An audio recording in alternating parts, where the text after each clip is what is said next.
How was everybody doing tonight? Just wanted to come down here just for a little 1-2. You know. Let me get my sweatpants. I'm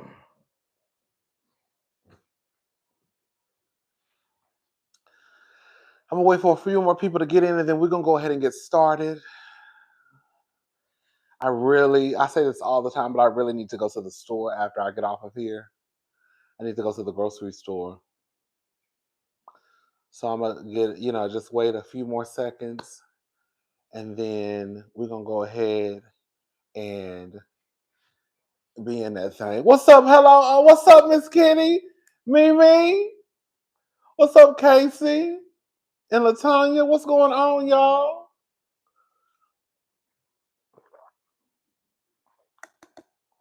Oh, that water's so good.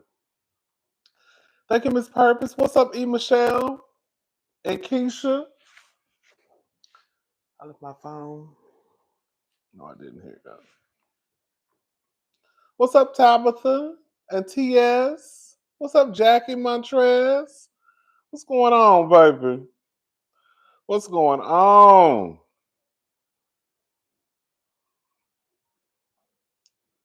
What's up, BN?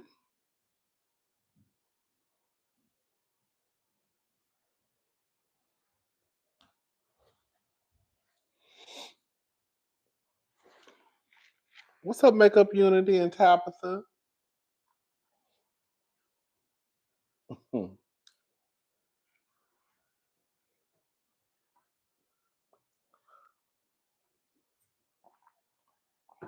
Okay, y'all. So we're going to go ahead and get started. Thank you so much, DB. So, okay. I do not keep up with B. Simone, right? I know that B. Simone has made the blogs before. At one point, I remember a lady coming out talking about how she allegedly plagiarized. She's about, B. Simone, she does the whole manifestation and baby boy and baby girl. She's just really not my, everybody has who they like. I think at one point I think B. Simone was, somewhat successful. She had a fan base. I think that she considers herself a comedian. I remember her going on tour, I believe. So clearly, there were people out there who actually rocked with B. Simone. Again, I remember a woman coming out saying that she basically stole her work when she came out with that manifestation book. I don't know if she took her to court. I don't know.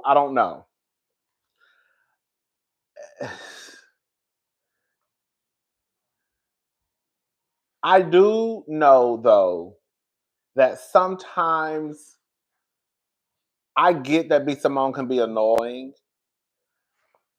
but so B. Simone, okay, so B. Simone came out and talked about what's up, Diva, baby? We live, baby. Baby, we live, baby. Okay, we live, okay? There are two things I want to talk about B. Simone. In one aspect, she's right. On the other side, girl, mama is a kiki. I want to talk about B. Simone and the whole. Okay, so B. Simone came out and she let it be known. I guess she's having money problems now. I remember one time B. Simone coming out saying that she was a millionaire. Now, I don't know if she meant that she was a millionaire as far as cash, money, coin, or if she was a millionaire based off of, her assets and all that stuff.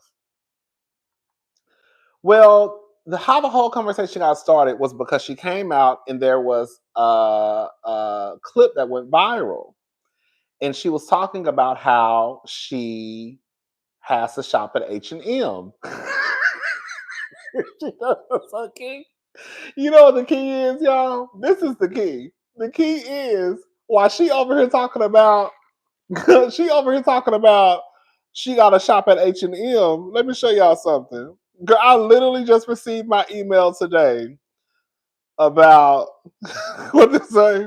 Well, I don't want to show my order number, girl. You know the girls there. Girl, I literally just received my order number for a blazer and 2 shirts I bought from I thought it was actually kind of funny because she was like, I have to go to H&M. And I was over here, girl, trying to see when is my blazer. Y'all know I'm a blazer. I love a blazer. I wear blazers with, girl, believe it or not, girl, outside of this denim jacket that I have on, that I wear all the time on here, I am a blazer fanatic. I love blazers. So I had just saw a blazer on H&M the other day for like $40. And I had been looking at the blazer, but it was $100, and I was like, I'm not paying $100 for no blazer from H&M. I'm just not. So, anyways, I saw the blazer. It went on sale, and it was on sale for $40. So I was like, "Oh, girl, let me get this blazer since it's on sale for $40." So I just thought it was funny that she was basically kind of over here, talking about H&M. And girl, I had just got the website, girl, putting my order in for my little blazer and my little 2 t-shirts for $6.99. Girl, I got a blazer for $40. Was it $40? It was 40 something dollars. Hold on, let me see how much it cost. Yeah, $44.99. Uh-huh. $44.99. That's a blazer. So I got a blazer for $44.99, and it was 2 t-shirts for $6.99. So, anyways, B. Simone comes out, and this is some of what she had to say. Okay. Finances, like just my finances, like. The budgeting, you see how I am nitpicking every little thing. I've never been like that. We were in Bloomingdale's yesterday. I'm like, we have to go to H&M. Yeah. Like I notice it in me now, just nitpicking. And it's not even, I just don't have it like to spend the liquid. Yeah. I'm used to having liquid. I'm used to seeing a certain amount in my account. But y'all have to explain something to me before, because believe it or not, in about 5 minutes, I'm going to defend B. Simone. Right now, I want to say this: does B. Simone come from money? Because the way that she's talking is like she grew up like in a privileged life. She should have been manifesting a financial planner instead of a man. Someone said, "Ask the baby." Okay, right. Thank you, Erica De Niro TV. Did she grow up with money? Because the way she's talking is like I'm used to. Like, did you just come across money, B. Simone? Or like, are you really used to going to Bloomingdale's, Saks Fifth Avenue, Neiman Marcus? Does that make sense what I'm asking? But anyways, no, she was talking.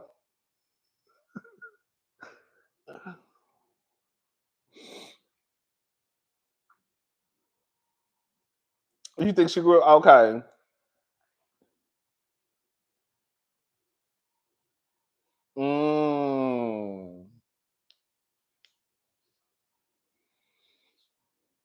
No, I don't think Bloomingdale's is like Macy's. I've gotten a few things from Bloomingdale's. I wouldn't put Bloomingdale's up there with Saks. You know what? I would put Bloomingdale's probably on a Nordstrom level. That's what I would probably put Bloomingdale's on. Probably above Nordstrom, but it wouldn't be up there with like Saks, if that makes sense. Cousin, she did this to herself. She talked about 9 to 5 people, talking about how she ain't no 9 to 5 person. She was making $1 million a month, and we had a broke mindset. She forgot those tables turned. Thank you, Lisa Mooney. Yeah, I would just to okay, that's what I was thinking. Okay. I would put Bloomingdale's up there like a tad bit above Nordstrom. But I definitely wouldn't put it up there with like Saks at all. Okay? Yeah, it's like a Nordstrom-ish Like anybody can probably go and find something. That's how Nordstrom is. Nordstrom is a store for all price points. It's for the girls who probably got a little bit of shang-a-lang-a-lang. And it's for the girls who, you know, if you want to go to BP or the junior section, even the men's section, you can probably find something in men's. I see B. Simone is inauthentic. B. Simone is always on a new wavelength, Mim. You're not that deep. You're regular like everyone else in the world. Thank you, Feel Good. I will say this about B. Simone, and, you know, I could be absolutely incorrect. Again, I do not pay attention to B. Simone. I am about to defend her in about 5 minutes, though.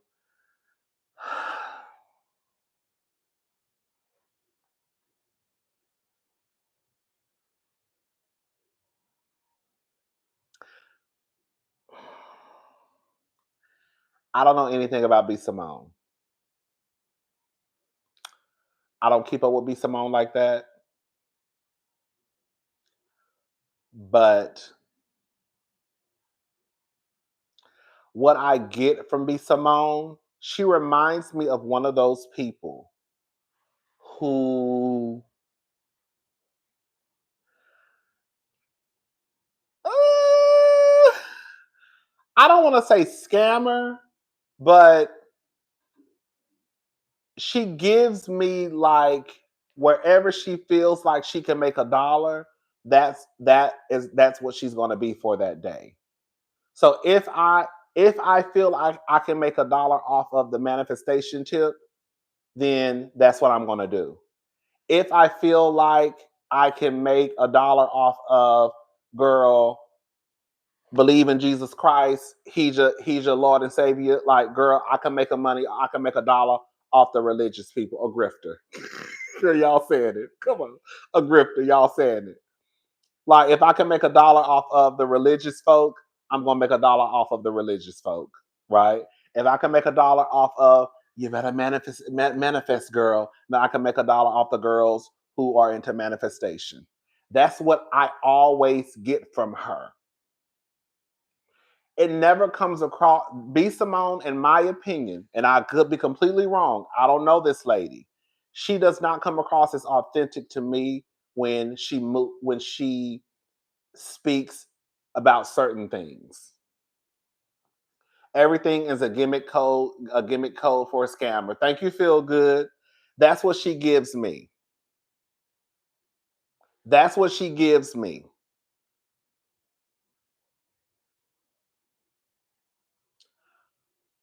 I just get that from her. Girl, wherever I can make $1, she's a paper chaser. I don't trust people like that. I don't. I don't trust people who be like, girl, I'm gonna get to the money, girl, come hook or come crook. People who put, like, don't get it twisted, girl. I want $1 too, but girl, I'm not willing to do any and everything for $1. I'm just not. People who believe that it's money over everything, and I'm gonna get to the dollar, come hook or come crook. I don't trust people like that. And that's what B. Simone gives me. Like, I'm going, wherever I gotta go in order to try to make the $1, whatever I need to try to sell, whatever I need to try to convince a certain group of people, then that's what I'm gonna do. I knew B. Simone wasn't about shit when that lady fucked around and died, the one who had the plastic surgery, and she was charging the people. Y'all, I can't remember the whole get up, but I remember talking about it. Remember when I think she wasn't as rich as she claimed either, because she wasn't making as much. She said she's very physically irresponsible, and has nothing to show for it, not even a house. Thank you, K Baby. Remember when DC Young Fly Baby Mama? Yes, I couldn't think of the name. DC Young Fly Baby's mama unfortunately passed away due to plastic surgery. And remember, she came out and she mentioned her, but also like we're charging people to like see her like on a, her own little website or some shit like that. I was like, ooh, girl. And right then and there, I was like, ooh, mm-mm, mm-mm, mm-mm, mm-mm. Yes, join her close friends, see her grieve. Girl, I was like, mm-mm, mm-mm, mm-mm, mm-mm, mm-mm. I said, no. Right then and there, I was like, no,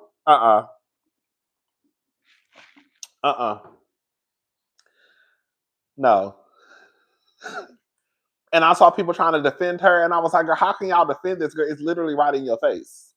Girl, like, y'all trying to defend it, not y'all, but people trying to defend it. And I'm like, it's literally right here in your face. What are we talking about? But I did scream when she was like, hold on, let me play it again. I said, baby, this girl is a mess. My finances, like the budgeting, you see how I am. Nitpicking every little thing. I've never been like that. We were in Bloomingdale's yesterday. I'm like, we have to go to H&M. Yeah. It's crazy. When she was like, we were in Bloomingdale's, I was like, we have to go to H&M. We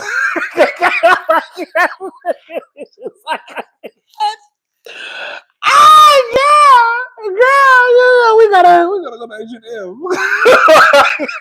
Girl. First of all, we're gonna be honest, be Simone. We're gonna be honest, be Simone. Every time I look at you, every time I've seen you, girl, it looked like you get all your clothes from H&M. So, girl, now I'm about to get offended because I'm waiting for this blazer. My blazer and my 2 t-shirts gonna be here tomorrow. Girl, I gotta go pick it up. Girl, but be Simone, girl, we gonna be honest, girl. You like we gotta go to H&M as if, girl, every time I've seen B Simone, girl, she look like she got her clothes from H&M. Girl, it's not like I look at B Simone and I'm like, oh, girl, she look like she, girl, I know your dress cost $39.99. I know it did. Chasing money and chasing Zig. How dreadful. And look at her. She's broke with no man. My God, today. Girl, manifesting a man, girl. She always do that. Anyway. But I will say this much about B Simone.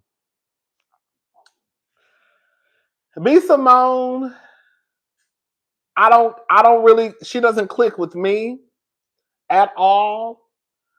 But based off of the clips that I heard when she talked about 9 to 5ers, I didn't hear B Simone say anything negative about 9 to 5ers.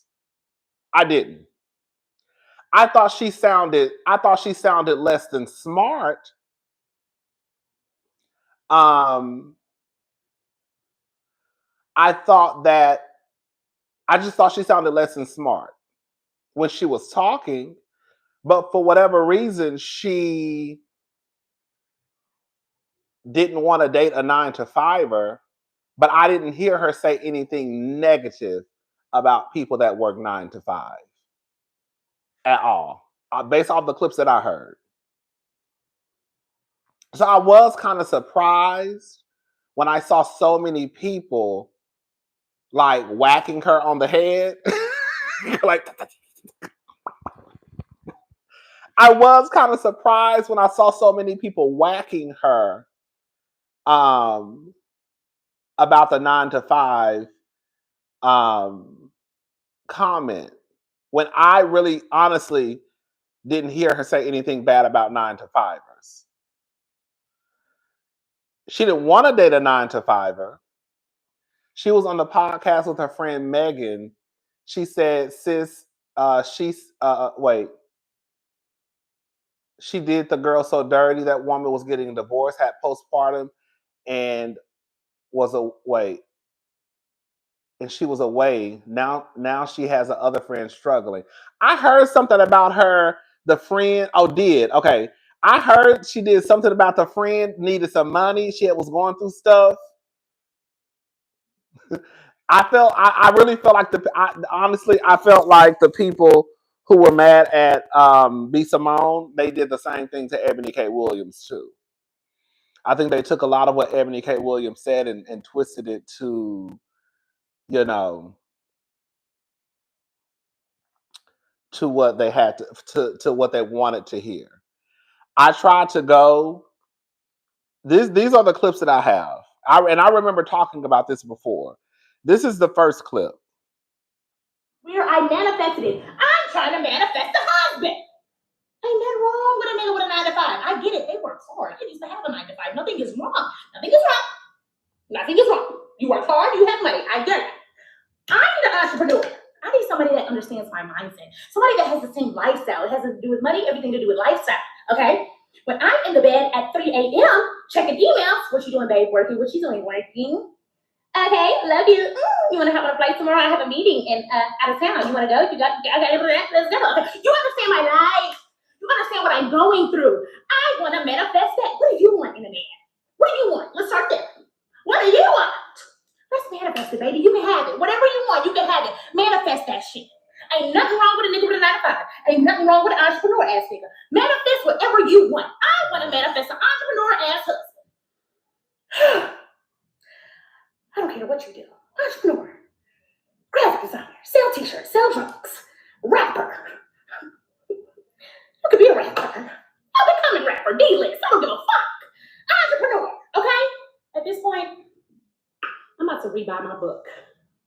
I'm about to rebuy my book so I can manifest. No,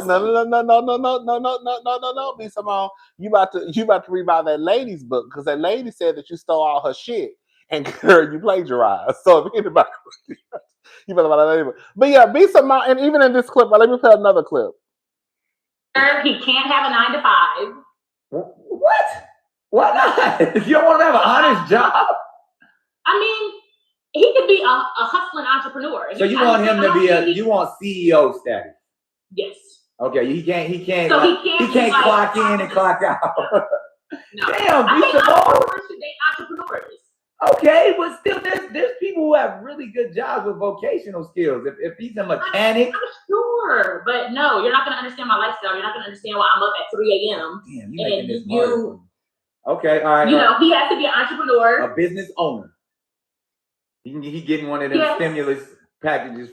So I really do believe in that situation with the 9 to 5ers. Again, I haven't heard anything, seen anything online where I felt like she was putting down 9 to 5ers. If you really listen to what the girl said, she said she'll date a fucking drug dealer. I mean, she literally said it out of her mouth. In B. Simone's head, it's not about the money. It's not about a 9 to 5er. She just wants somebody to be able to say that he's a boss. That's why I feel like that's how it's going around in her head. It's not about the money. It's not about a 9 to 5er. I just want somebody to be able to say that I'm the CEO. I'm an entrepreneur. Because if she's willing to date a hustling entrepreneur or a drug dealer, like she said,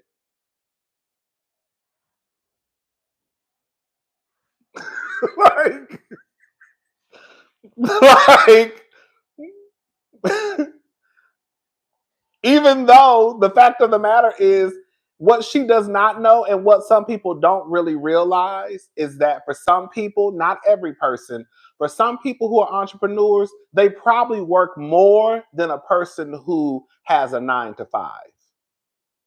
If we're just going to be honest. Not for every entrepreneur, unless you're probably one of those people that were just born into money, like a Paris Hilton, I don't know. But for some people who are entrepreneurs and run their own businesses, baby, they are in charge of everything. From being the janitor to being the secretary to being the CEO, the sales associate, girl, they're doing everything. But again, for whatever reason, she wants to date a person that's an entrepreneur. I really think she was just trying to say, in her head, she feels like a person who works a 9 to 5. Their life would be, like somebody just said in the comments, their life would probably be more restricted. And if that is what she was trying to say, I don't know, because she said what she said, but I could understand that. I could. But yeah, it don't take away from the fact that I feel like B. Simone is still a mess. Okay, B. Simone will give her deal a boyfriend rated. Okay, I think that B. Simone is a mess. I just never really, I never really like I said, it's not to take away from whatever she's accomplished, because clearly she has a fan base. And they love B. Simone as they should. Everybody's not everybody's cup of tea. I'm not everybody's cup of tea. And that's completely okay. The people who rock with me are the people that rock with me. The people who don't are the people that don't. The people who rock with B. Simone are the people that rock with B. Simone. The people that don't, like me, girl, they don't. And that's really it. Anyways, okay.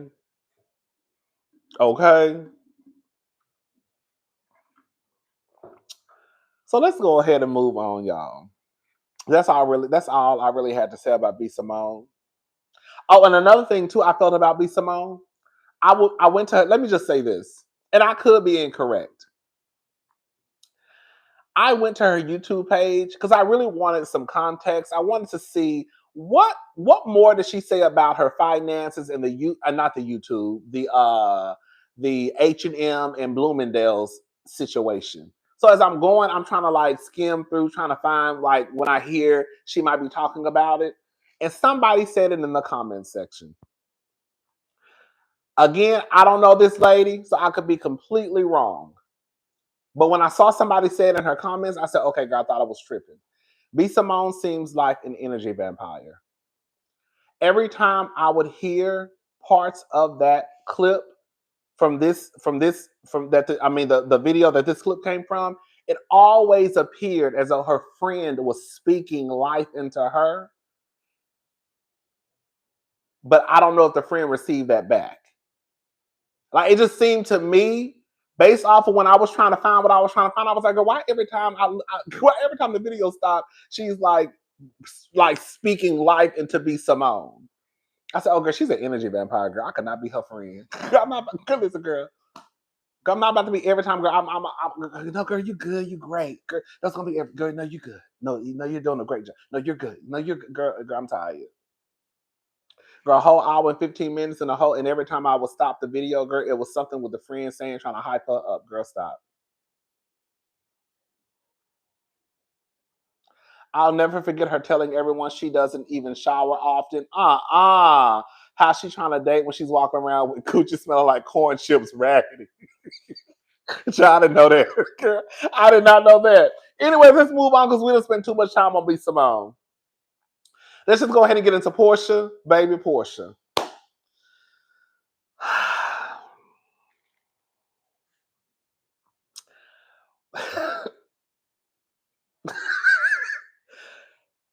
When she said she felt conflicted because her friend got an opportunity without B. Simone being able to take credit, showed me everything. Thank you, K baby.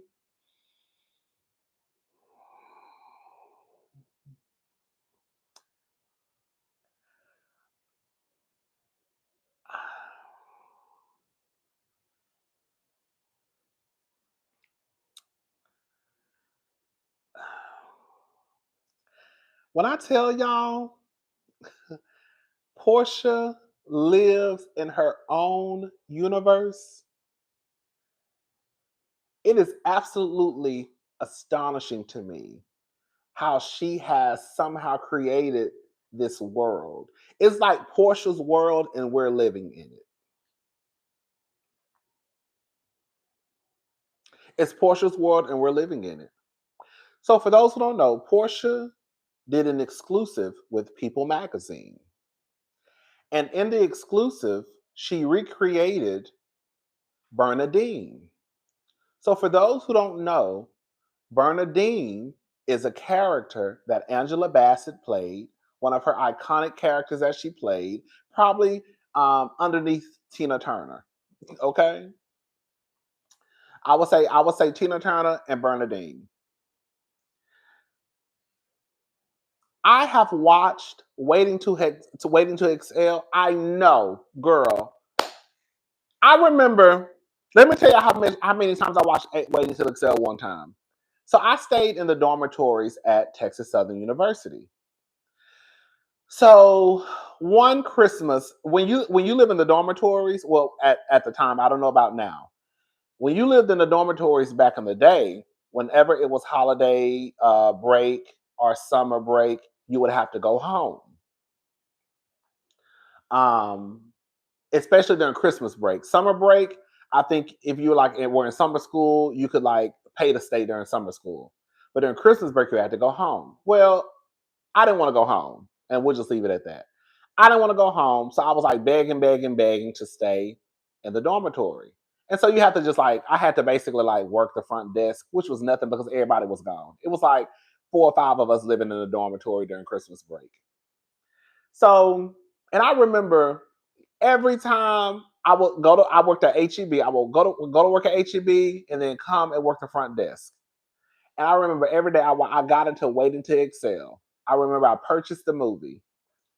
And I remember just watching Waiting to Excel all the time. I would watch it like 2 times a day sometimes. And I used to always have this thing where on New Year's Eve, because I was never a go out for New Year's Eve type of person, I would always watch Waiting to Excel on New Year's Eve all the time. That was like my ritual. So can't nobody tell me nothing about no Waiting to Excel. That's the point I'm trying to get to. So when I saw Porsha recreating this character, Bernadine, and then when I started to read the article, I said, "Girl, Bernadine is a woman who was made a mattress and a mule, basically, girl.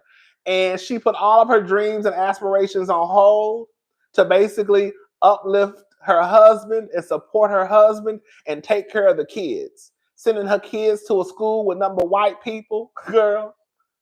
Her husband ended up leaving her for his co-worker, a white woman. But the husband ended up leaving her for his co-worker. And so Bernadine, being that she didn't really have shit because she put everything into her husband. So now she has to go to court.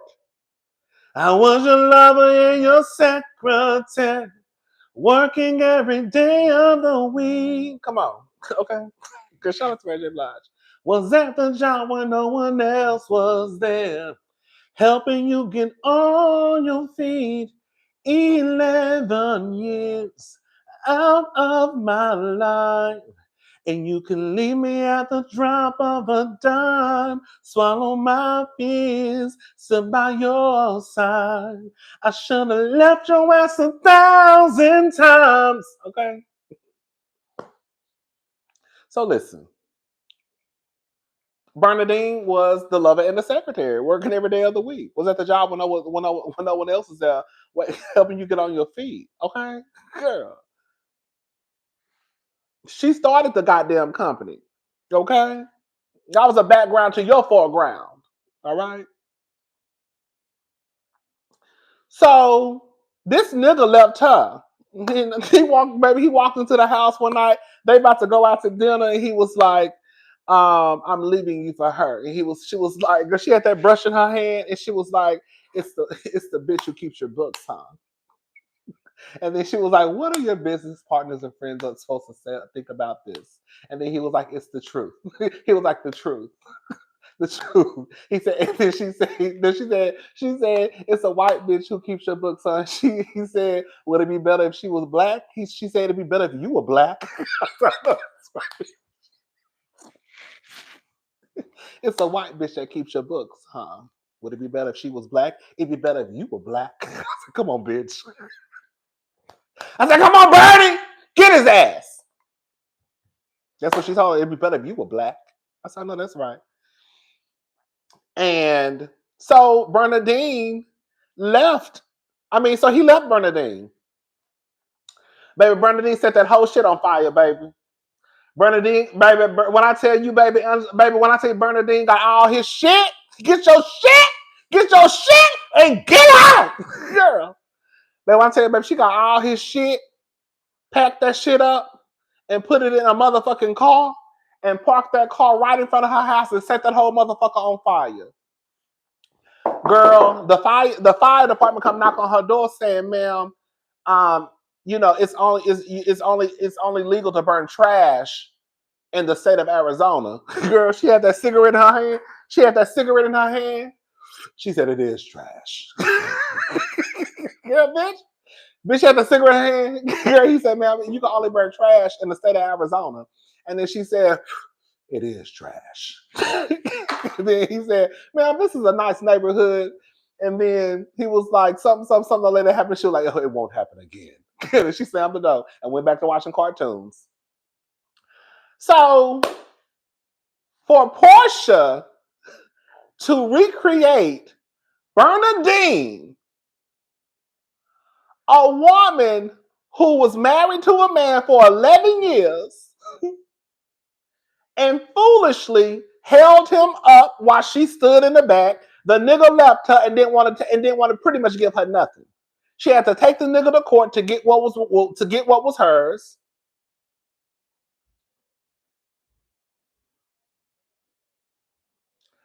Porsha, yes, cousin Bernie said that ish on fire. Meanwhile, Peach Juice hiding the rolls in the garage from the repo man.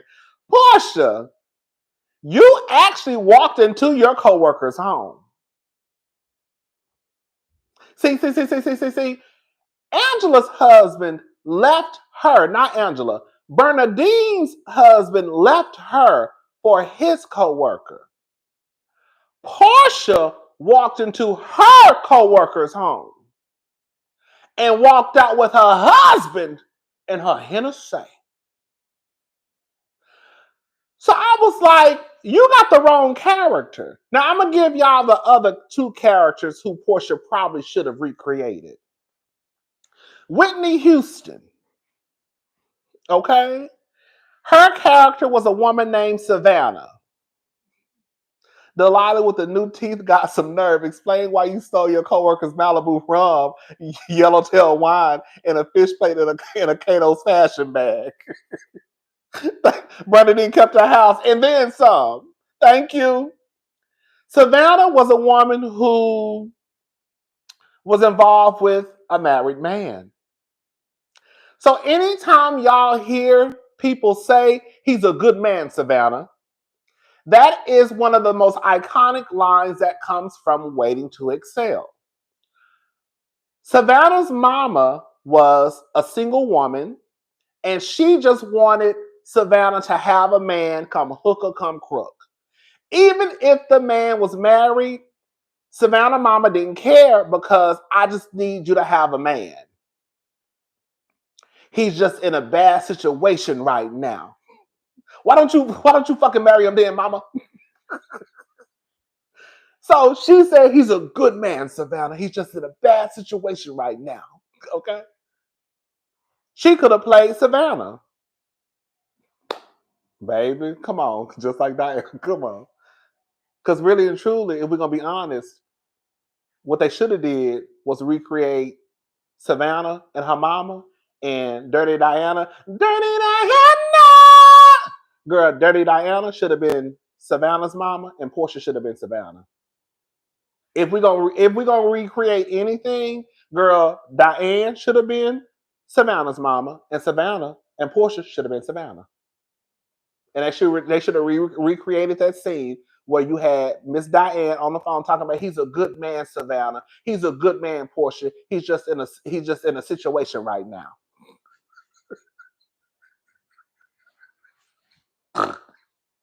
Or Porsha could have played Robin. Robin was a girl about the town. She was single and ready to mingle, right? She didn't give no fucks. She was going to have sex with who she wanted to have sex with. In the end, Robin ended up getting pregnant by a married man. I think Leon was married, right?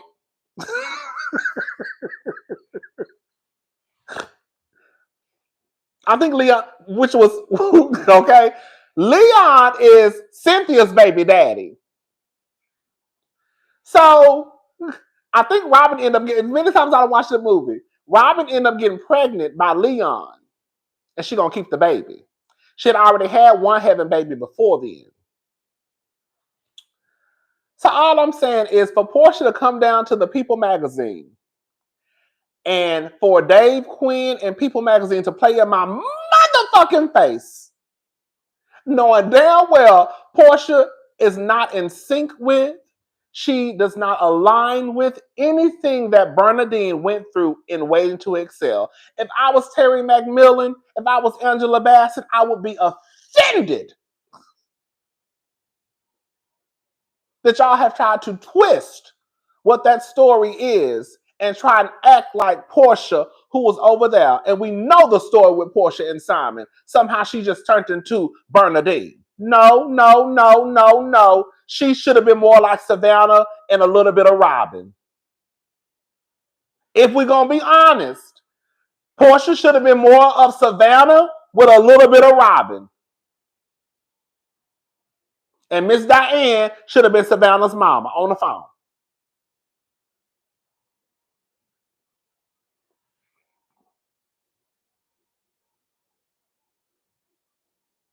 What's the best song on the soundtrack? Baby, all of them.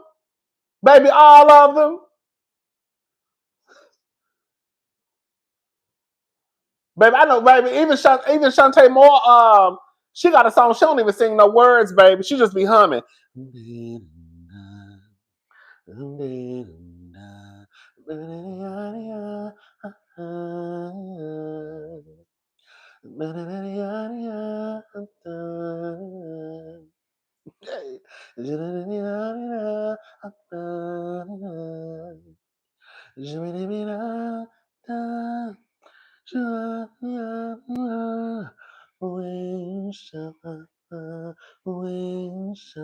Baby, I don't know what I'm saying. Shantae don't even be when I tell you, Miss Shantae don't even be saying no words. She just be humming the whole song. Waiting to Excel is one of the best soundtracks. Thank you, Feel Good. Waiting to Excel is one of the best soundtracks, one of the best pieces of work that has ever been created, hands down. Yeah,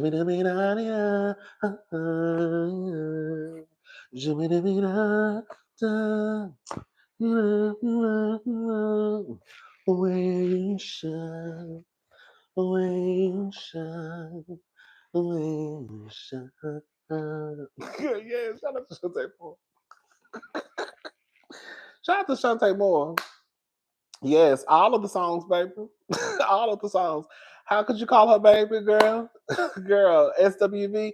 Maybe you can call on me anytime that you feel the need. And I'll be there in a hurry. Come on, SWV.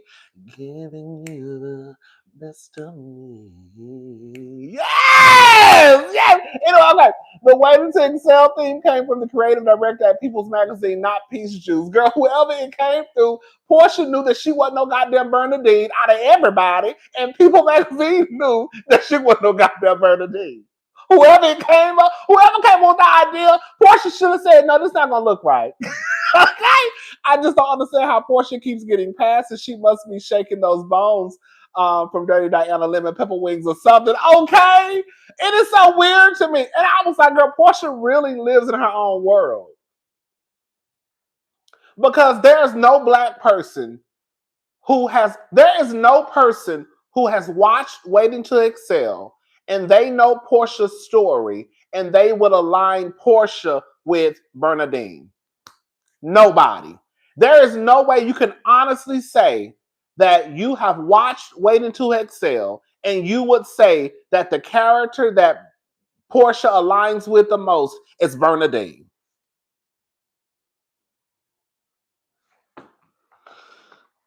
Girl, listen to this shit. 90%. Listen to this shit, then we gotta move on. Girl, we're gonna be down here all day.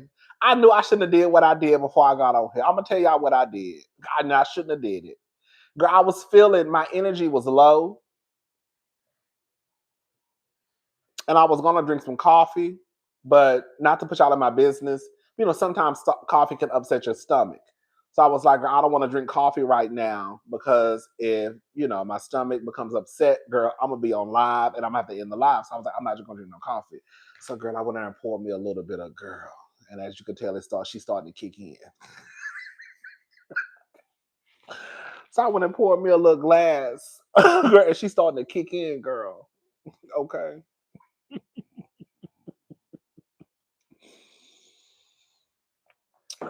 Just a little pick-me-upper. She's starting to kick in now. And I don't want to be down here all night long playing with y'all because I got to go. So let's just go ahead and listen to what Porsha had to say, okay? Let her kick, cousin, okay? Let her kick in, cousin, okay? When I was online with my husband, we made it look like things made our marriage. Made it look like being on a private jet made our marriage, you know. Having Rolls Royces. Hold up, y'all.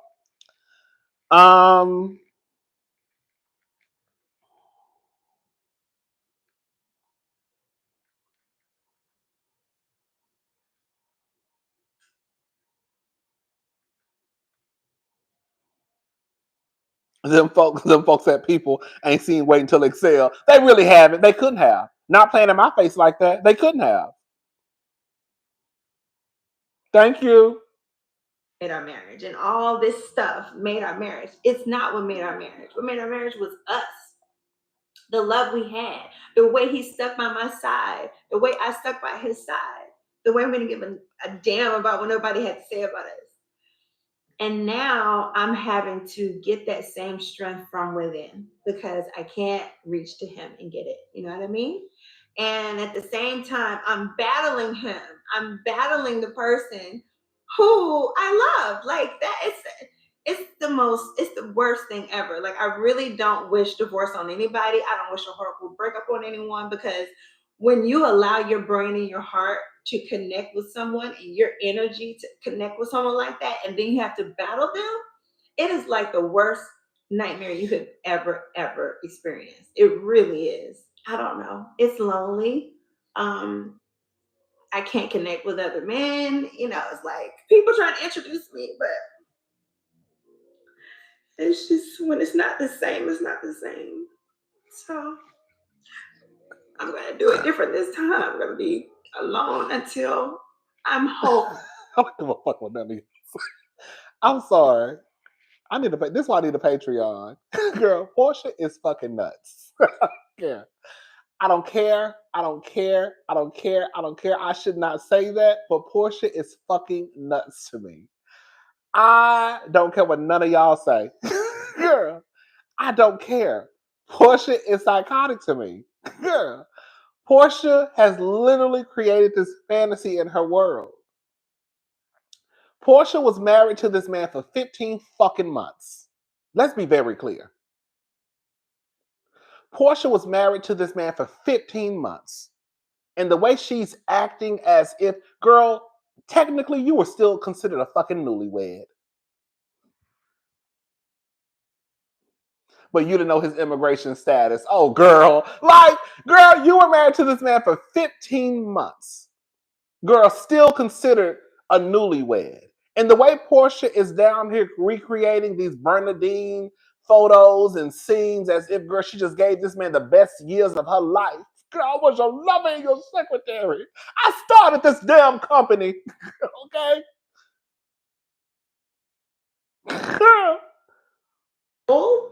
And then when I'm whole, then I will, open myself back up so I don't make the same mistake again. When you go through a bad enough breakup, you're like, I don't like nobody. Like, you're like, I don't like nobody. I was sitting there, I was like, do I like women enough? Can I get with a woman? Like, who can come in and fill this void? Like, oh my God, somebody, I have got to be able to sit with someone and feel a part of what I felt with him.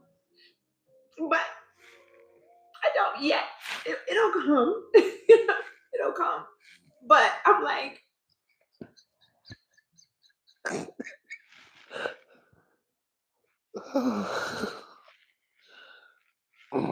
Porsha lied about the child support. Marsha, the ex, text for the children clothes, and Porsha asked if she had received the support money and offered to pay it and use it in court against Simon. Thank you, SquareBiz72. Rodney, you don't get it. Porsha was his maid, his secretary, and his computer. Thank you, Chateau.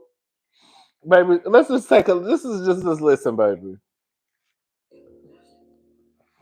And I think that now that I'm realizing that, because what I've decided is that I'm not going to look for it anymore. So I'm not going to push myself into dating or anyone or trying to figure out, who do I like? Who could I be around? Because this is probably also part of healing.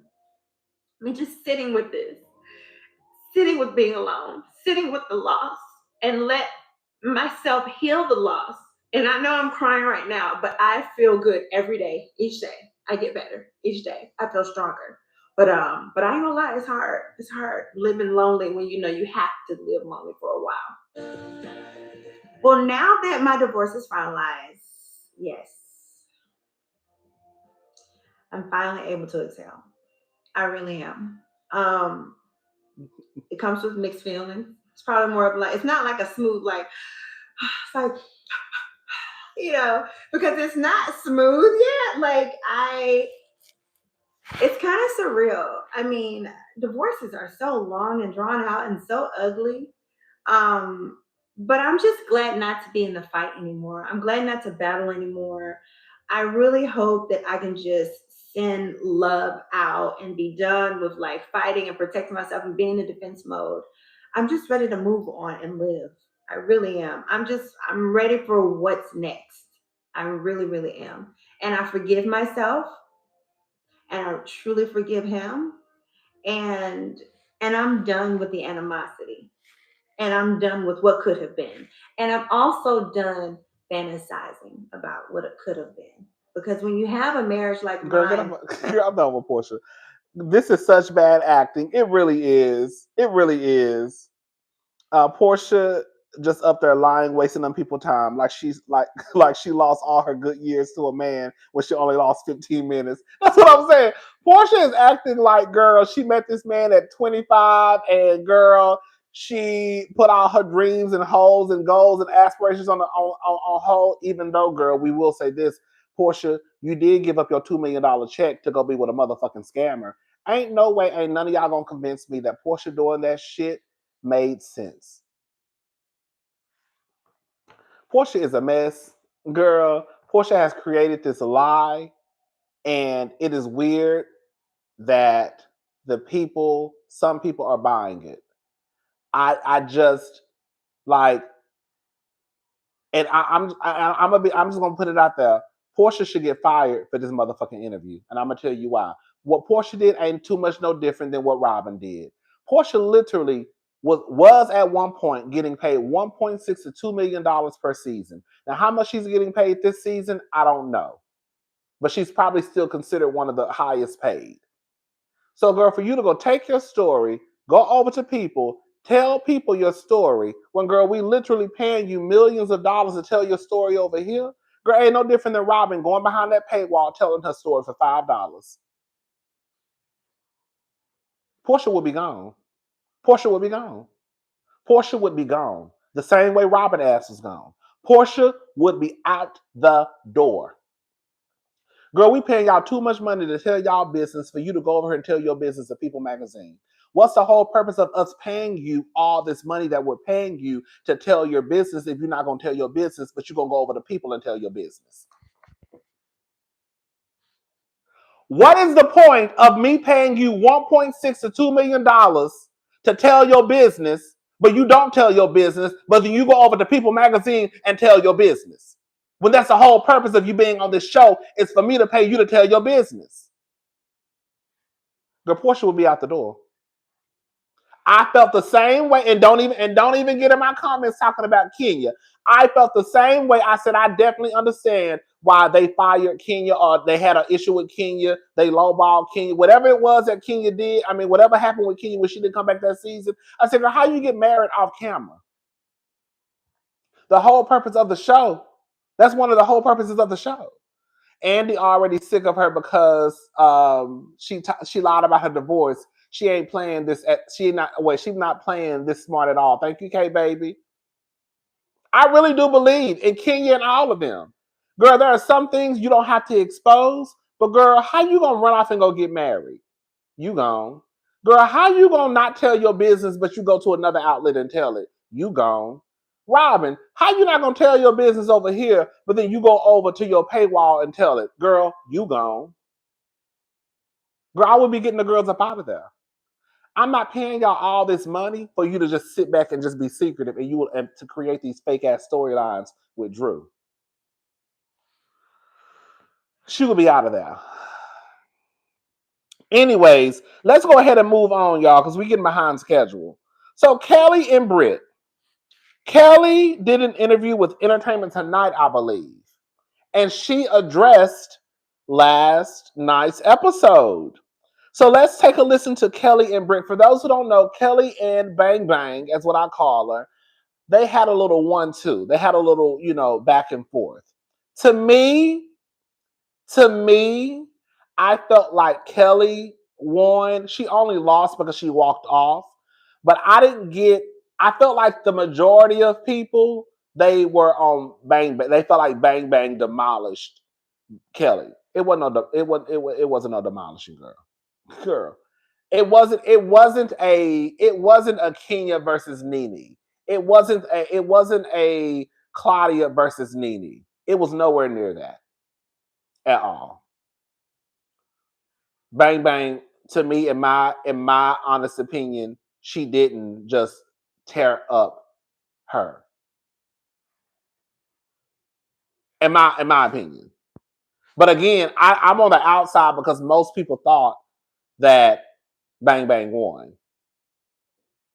But I didn't take it as though Bang Bang won. I said Bang Bang won because Kelli walked off. But she didn't win because she was just tearing Kelli up with her words, if that makes sense. Like, it wasn't like, no, let me just play it. Let me play it. Let me play it. I don't want to play it. Okay, so listen. They went back and forth. Yeah, like neither one of them were like tearing each other up. It wasn't like this. Like, it wasn't like a Nene and a Claudia. Like, Nene and Claudia were going back and forth. Kelli and Bang Bang, it was just, okay.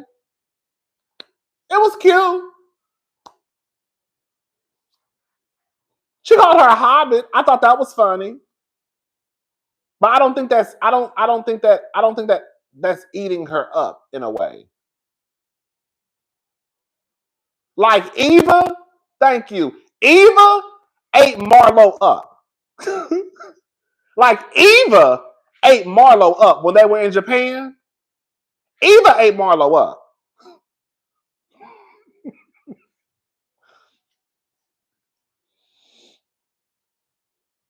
Brit didn't eat no Kelli up at all. She shouted out that she had some heaven babies, and I don't believe that. We'll get into that in a little bit. So let's just listen to some of what Kelli had to say about last night's episode. Where is it at?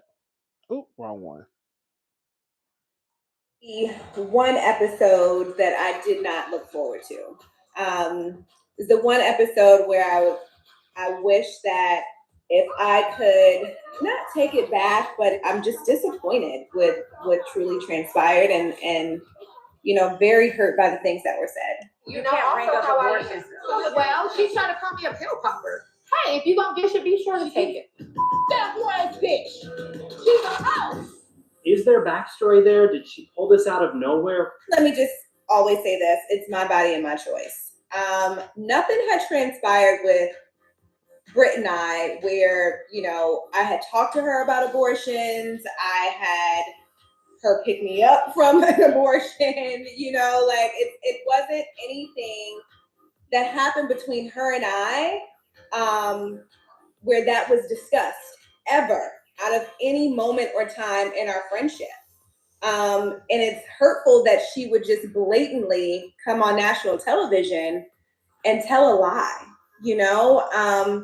I am a mother of 4 beautiful daughters. She's not a mother, unfortunately. Yeah. And I have to now have that conversation with all of my daughters because it's something that was talked about on the show. And it's hurtful that someone that I once called a friend to me would take a lie and say that, and almost would have people to believe them because we're friends,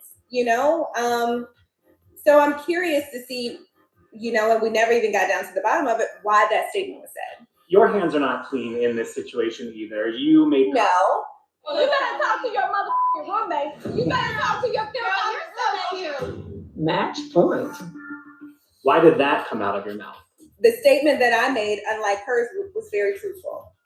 And I can back mine up and clearly she can't.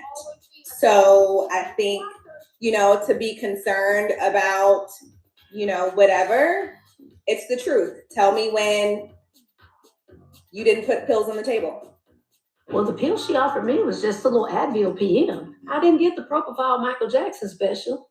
How did it go to 0 to 100 in 2 drinks? Was this fashion show fight the nail in the coffin for this friendship? Absolutely. Absolutely. It was definitely the nail in the coffin. I mean, I had showed up for Brit on so many times as a friend, right? Even with the, this whole glam situation, it's a lot of things that Brit did not have coming on to the season that as a friend, I didn't mind, extending until she found her own. But when you are wanting every single aspect of my team, that is concerning. I take it very seriously when, someone now is wanting to know everything about your life. And that to me was the red flag. So when people say that, oh, she should have had a private conversation, we had all of those things. That's the part that she's not sharing. And I was definitely a friend to tell her. I was that friend that put her in different rooms that clearly she was not used to being in. Honestly, this is what I have to say. I have a lot to say. Girl, here we go. Girl, do y'all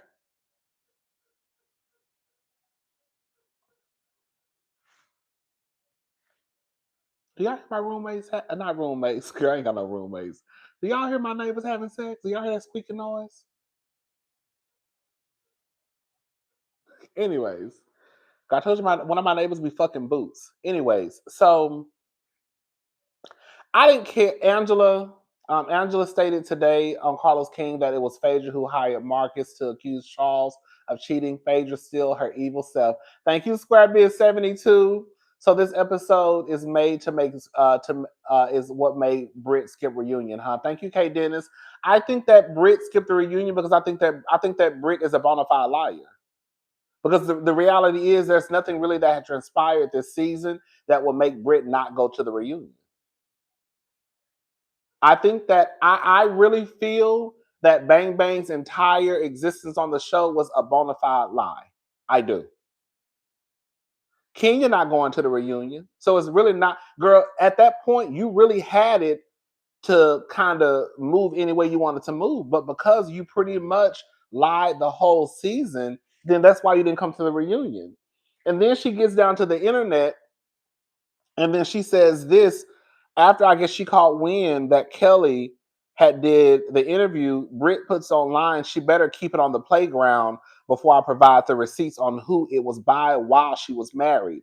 She don't want to go there. Bang, bang, shut up. Because you could have did this at the reunion. Now you get down to the comment section talking about you got receipts. You should have went to the reunion and gave the receipts. Girl, you're not even on the show. And 10 times out of 10, she's not coming back next season.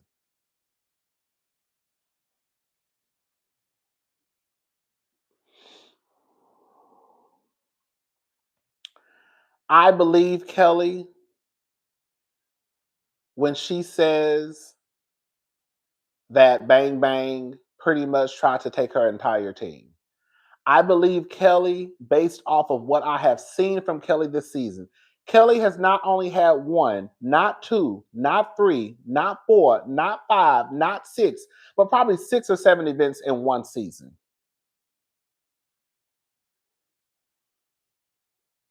Bang Bang, from what I remember, had 1, and she only could feed the housewives.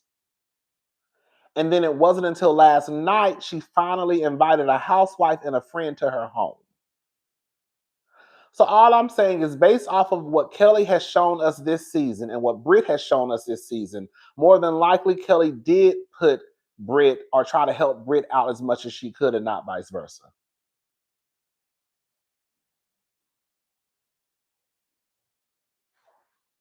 Based off what we have seen this season,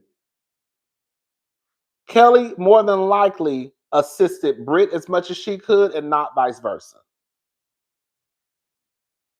I also I don't care about Kelli mentioning pills, and I don't care about Bang Bang mentioning heaven babies. But I will say this, I don't believe for a second that Kelli told Bang Bang that she had abortions with an S. Let's be very, very, very, very clear. I am pro-choice. I am pro-heaven, baby. I am pro-do what you need to do with your body. I will give you some money. Bitch, I will go sit up there with you if you want me to. I will drive you, drop you off, come pick you up, whatever you need to do. I'm pro all of that. For the most part, people do not go around talking about abortions. You're not going to get me to believe that Kelli, who had been friends with Brit a year before taping, was so comfortable with Brit that she would tell Brit that she had abortions.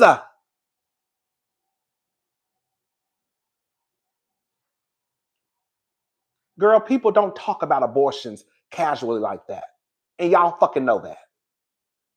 Nobody goes around talking about heaven babies like that, especially with motherfuckers who they only been knowing for a year. Girl, stop that. I get it's a show. I get it's a mess.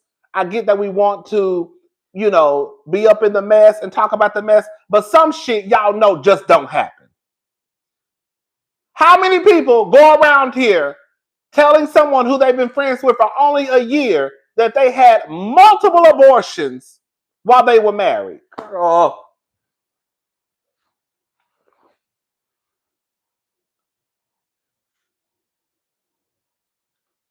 That is true. People don't talk about abortions like that. That is true. People don't talk about abortions like that. That is true. The people that do, they're probably okay with discussing it. But people just don't go around telling people they had abortions. That is true.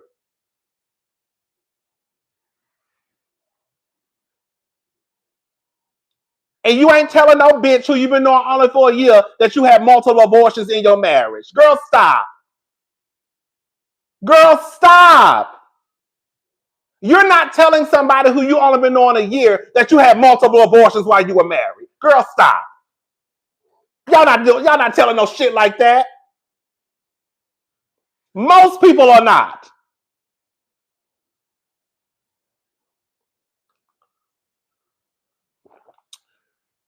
Trina, we're going to have to agree to disagree. If you believe that Kelli, who is a mother of 4, been married for 10 years, met a woman and she took her to a trip to Planned Parenthood, I want you to think about what you just said. Kelli, who's a mother of 4, been married for 10 years, needed assistance from a woman who she's only known for a year. Kelli ain't 15 or 16 or 18 or 19 or 20. Kelli is damn near in her 30s, pushing 40s probably. Been married for 10 years. She don't need no fucking help from no goddamn lady she been knowing for a year to go take her down to the goddamn Planned Parenthood. Like, out of all the bitches she know, she gonna choose Bang Bang? Out of all the people that this lady probably know, she gonna choose a lady who she just met a year ago to take her on a trip to Planned Parenthood? Girl, stop. You want me to believe that Kelli, who is 40, out of all the motherfuckers she know, the person who she chose to take her to Planned Parenthood to get an abortion was a bitch she only knew for a year? Girl, that don't even make no damn sense. Kelli is not some child. Kelli is a grown-ass woman. Kelli don't need no assistance from Bang Bang to go have no goddamn abortion.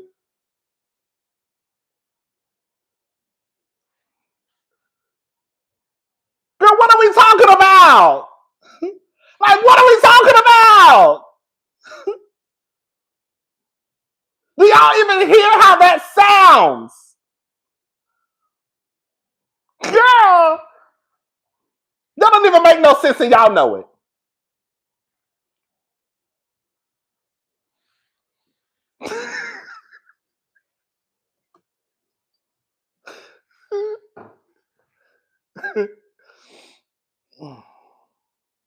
Wasn't it always Kelly's printer? Listen, I will say this much though. I have heard the stylist come out and say that Kelly wasn't paying him and that Bang Bang was. So I don't know. I don't think he has any reason to lie.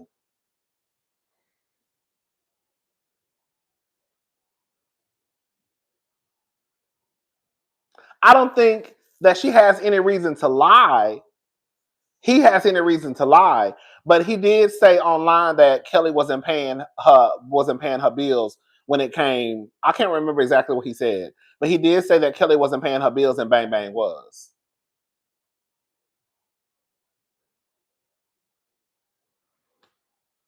So I don't know. But I think Bang Bang is a bona fide liar. I don't believe for 1 second that Kelly told that lady that she had abortions with an S. I don't believe it at all. I don't believe it. I don't believe it. I don't believe it. I don't believe it. I don't believe it. I don't believe it. I don't believe it. I don't believe it. I don't believe it. I think that's some shit that she just threw out there.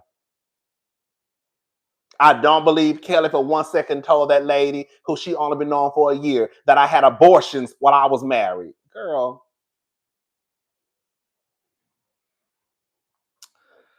I never said she went with Kelly to have an abortion. I didn't. They're not paying attention. I'm not repeating it. They need to go back and re-listen. But yeah, I don't believe it.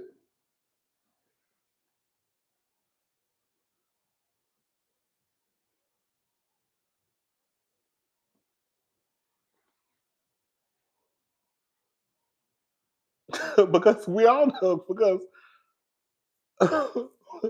because Brit has told us Brit has discussed about having a baby.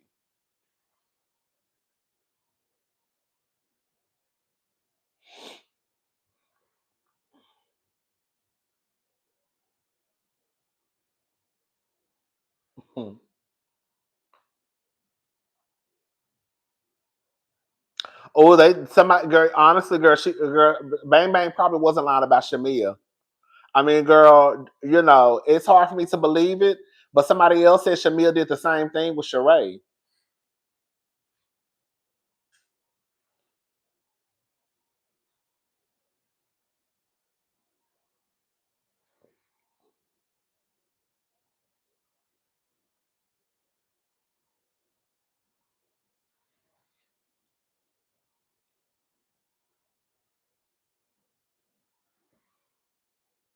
Yes. Was Britt saying that Kelly got pregnant by someone else and had abortions? Yes. That's what she's saying. She said online, this is what she said online. This is based off of All True Tea. Britt put online, she better keep it on the playground before I provide the receipts on who it was while she was married. So she's basically saying that Kelly had abortions, like she said on the show, by somebody else, but it wasn't by her husband. It was she's saying that Kelly had abortions by someone else outside of her husband. Excuse me.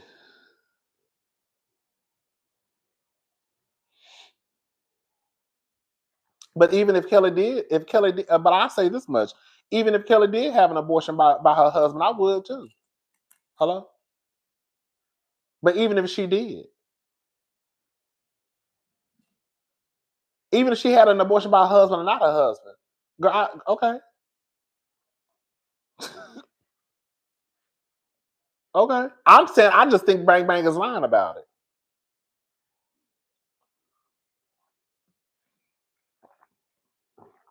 I don't think for a second that Britt told her. I don't think for a second they had a conversation. I don't think for a second I just think there's some shit she threw out there. But even if she did, who cares? Okay.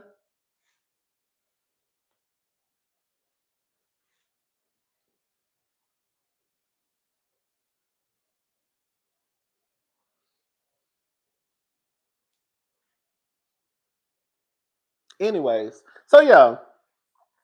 I don't know. I wasn't there. Like I said, I wasn't care. I don't really care about what Kelly said or Bang Bang said. I just don't believe that's a conversation that they had. Girl, like that's not a real. I would have been like, girl, because if it was me, I would have been like, okay, girl, bitch, okay, bitch, okay. Matter of fact, bitch, I had 3. So what else you got to say? What else? Girl, you got girl, okay. I don't give a fuck. And then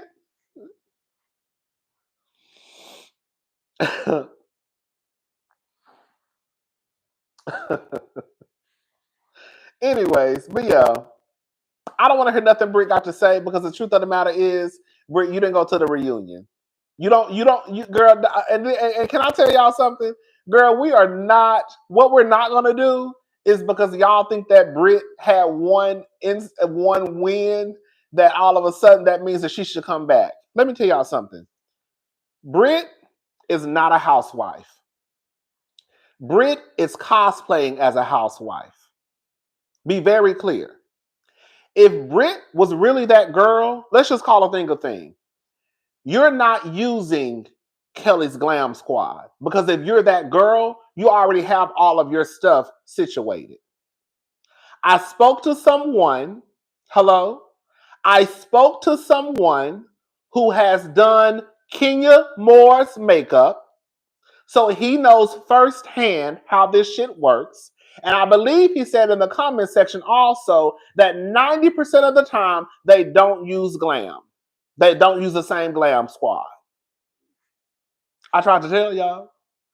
Now he said outside of filming, maybe, but during filming, most of the time the ladies do have their own glam squad.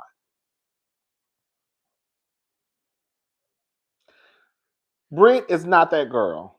She's cosplaying as a housewife. Girl, you having to use other people's glam squad. Hey, baby, do the girls on Beverly Hills share glam? Right.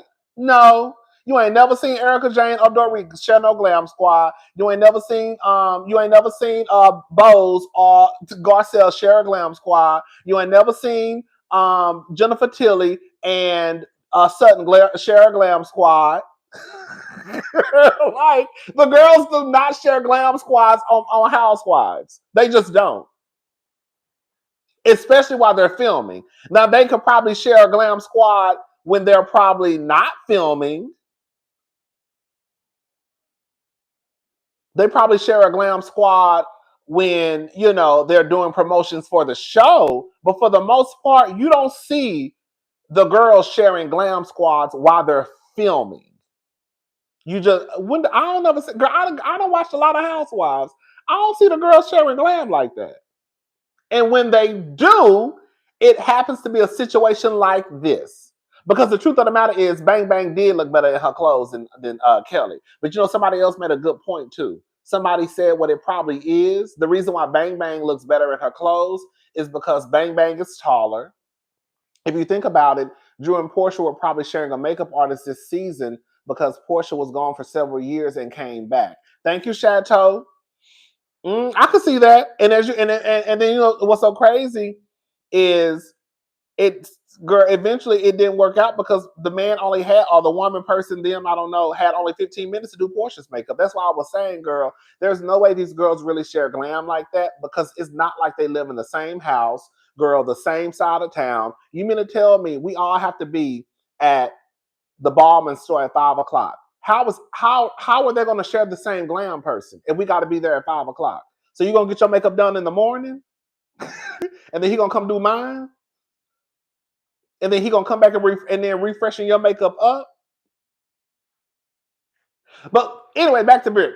Brit is not a housewife. Let me tell you something. Girl, you don't have your own glam squad. You had to borrow one. You had to ask someone how much you should give for your donation. Phaedra had to tell you to put out some apples and oranges and some champagne and drinks for the girls. And you just did that this episode, and next week is the season finale. I want everybody to stop thinking that just because someone appears on reality TV, that means that they should stay on reality TV. Bang Bang is not a housewife. And that's just what it is. She might be a basketball wife.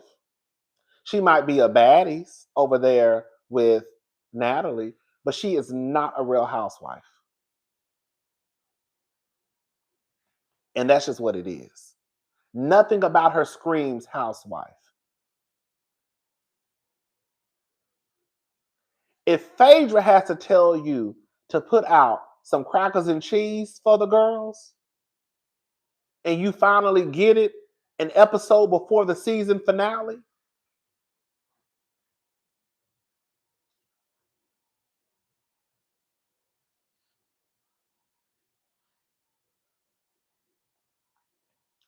that lady had 3 rolls of Charmin tissue paper and gave a cash out for $250. That lady had an event down to the clubhouse, girl, and couldn't even feed everybody.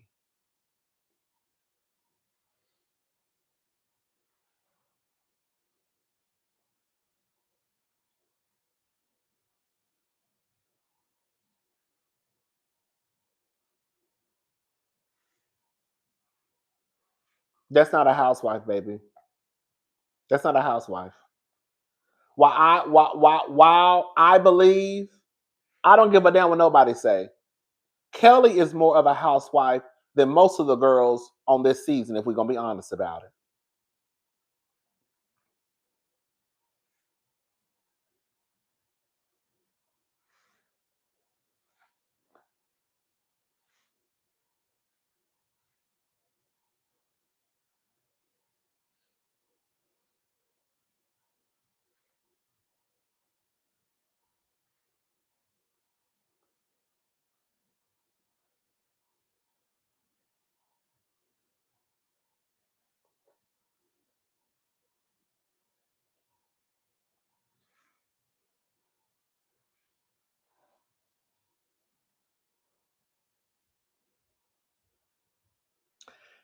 Kelli, she throws events, multiple. She does philanthropy. She has a storyline. She has her businesses. Kelli is giving you housewife. There's no way. The only reason why people will say that is because they feel like they don't like Kelli because they think that Kelli has now teamed up with Shamia and y'all don't like Shamia. But you cannot take what Kelli has brought this season. You just can't. Kelli is one of the few on this season that has had an authentic, honest storyline.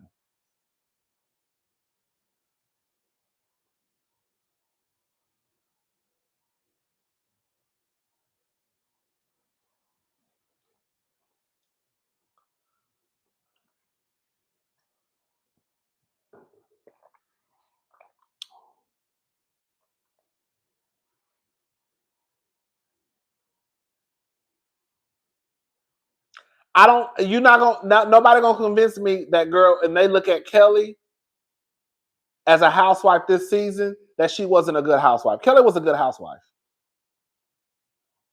Kelli was a good housewife.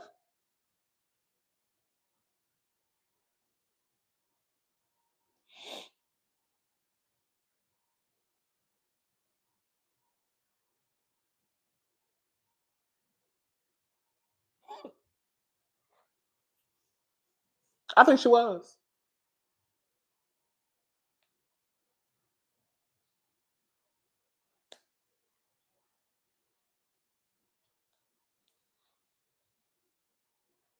She dropped the ball. And this is what happens to me. Do I agree with how she handled Bang Bang? No.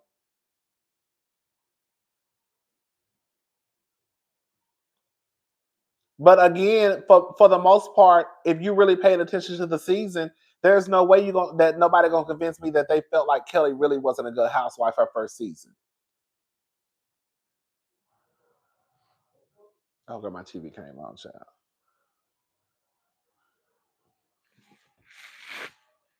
Oh, girl, my TV on in my bedroom.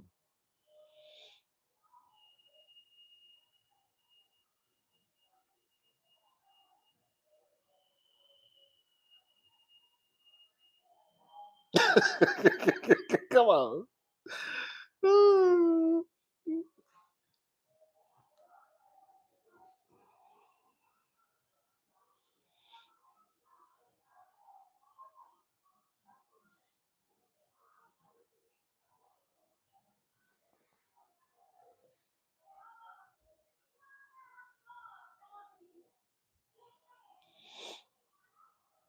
Anyways, so yeah, it is what it is. Let's go ahead and move on. So Candace did an interview. I thought the interview was really, really good. And it was with a woman.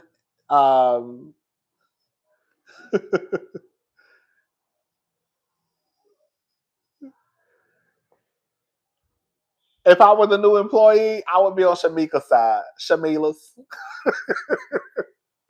If I were the new employee, if you were the new employee, whose side would you be? I would be on Shamila's. I would be on Shimmy Shimmy Cocoa Puffs. Even though she's a mess, I would be on Shamila's. I would. I would be on Shamila's side. But anyway, child. So yeah. Candace did an interview with a woman named Gia Peppers. I thought it was a really great interview. Some of the things that Candace talked about. We call her Shamila. Girl, some of the girls don't know. Girl, Marlo called her Shamila. Marlo called her Shamila in a Candy interview. I said, not her calling this girl Shamila. She don't even know her name, honey. So some of the things that Candace talked about in her interview, she talked about growing up and living a charmed life. When she was a child, she never knew anything outside of living a charmed life. She talked about how she wanted to go to an HBCU because she wanted a different experience. She went to a predominantly white school, and in her friend circle, she was always like the token black girl, the token black friend. She said most of her friends were going to school at the same college, and she thought about it for a second because she had a boyfriend at the time and all that stuff.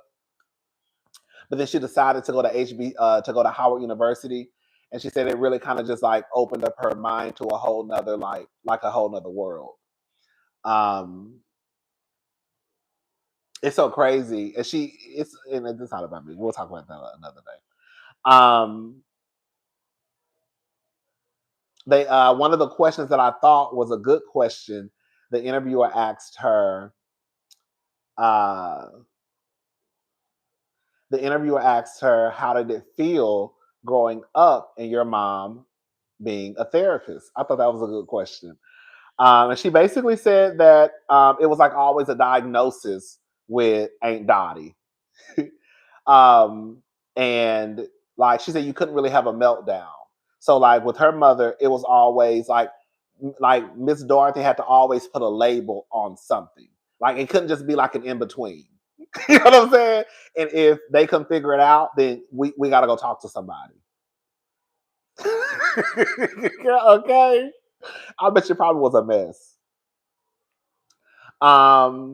She talked about the older that she gets now, she does have this feeling that she is that it's her responsibility to be there for her siblings, her parents, even though her parents still are able to get around and, move around and all that good stuff. She also recognizes that they're getting older. And so sometimes she puts the burden on herself that it'll come a day where she's going to be like responsible for them. She said she's talked about it with her therapist, even like their emotions, and her therapist tells her that it's not your responsibility to be in control of like their emotions. It was a good interview. Again, the girl's name was Gia Peppers. I don't know I can't remember I don't know if it was I don't know if that's the title of her YouTube channel. I think she has a podcast and all types of stuff. I don't know, child.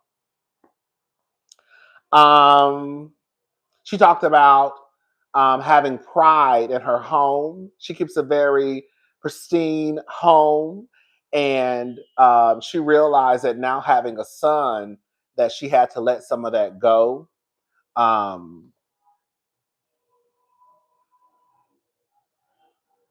Gia is an OG podcaster. Okay. So she's an OG podcaster. So I don't know if she's a podcaster who kind of like, came over to YouTube. I don't know. But her name is Gia Peppers. And I don't know if that is her YouTube channel name, though. It might be. No, not Gia Judice. Girl, no, not no Gia Judice, girl. Can't somebody say Gia Judice? No, girl, we're not talking about Teresa's daughter. Okay. Did y'all see Joe call Michelle Obama a man the other day? Did y'all see that? Did y'all see Joe? Did y'all see Joe call? Did y'all see Joe Judice, Teresa's ex-husband? He called He called Michelle Obama a man.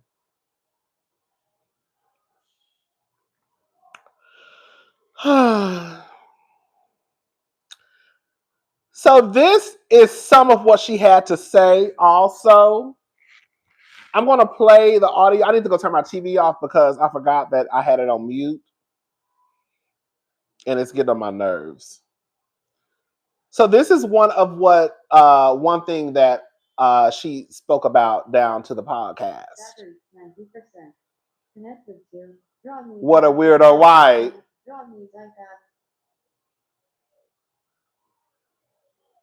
Come back around.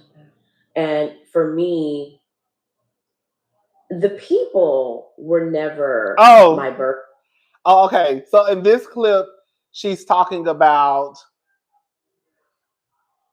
after the whole Monique fight situation. We're going to get into all of the things, okay? So this is some of what she had to say. The growth to come back around. And for me, the people were never my burden. I was more so hurt and upset by the person. Mm-hmm. I knew the root.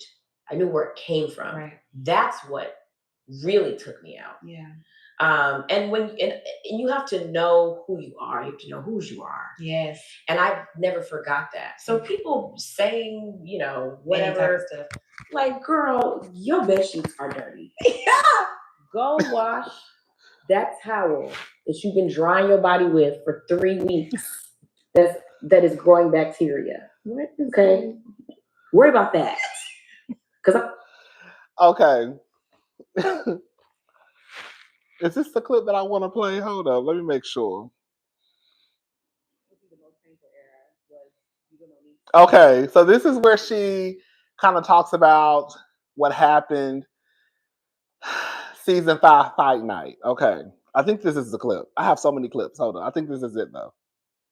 The most painful era was you and Monique's moment. Mm-hmm. And you talked about like the chipping away and the attacks and the madness and all the things that happened. Did any part of you did any part of you have to like die to get through that moment? Yeah, I died. Yes, I died. It was like, yeah, I was under the bed. And I like to make this distinction. My angst was not about the actual physical altercation. The angst came after, when the backlash, said person used her minions to lie. And at the time, I respected production. I respected the process, and we weren't supposed to be talking about anything that was happening during principal photography because we didn't have an air date yet. She was like, F this, I'm about to tell everybody. And it became a blog. Yes. Okay. That was all her. Putting all of that out there, planting all those seeds, and they were all in her favor with all of the lies that she was spreading. And I look at it now and it's like, this is such unhealed clown behavior. Just unhealed era. Yeah. But at the time I couldn't understand, like, why would someone do that? Why would someone lie like that? And why would you break the rules? And yes, got it. Because in my mind, I would never thought to do that. Yeah. So that was where the under the bed for me came from. It's like the disbelief that someone could lie like this. And then the blogs pick it up. Yes. Then it airs. Yes. So that whole time, in between, nervous. Not nervous, anxious. All the stages of grief. Angry, emotional, thinking that, okay, I'm over it, but I'm not. Yeah. Acceptance. Yes. Yeah. All of that I went through. And then, you know, we always talk about in these shows, you live this 3 times. Yes. You live it when you film it, live it when it airs, and then again at the reunion. Ugh. So I'm having to go through this so many times. And then feeling like, as much as I was like hanging on by a thread, not wanting to be a burden to people. And like producers that were kind were checking in on me, but a lot of it felt like this is obligatory because this is a corporation and I got to make sure that, you know, legally. Yes. Got it. So that felt weird. Yeah. But then also like discovering people that I thought were friends. Robin checked on me like every week during that time. I love that. I'm trying to think, there was somebody else. There were people that like really checked in and like made sure that I was like in my body. Yeah. And it was not a fun time.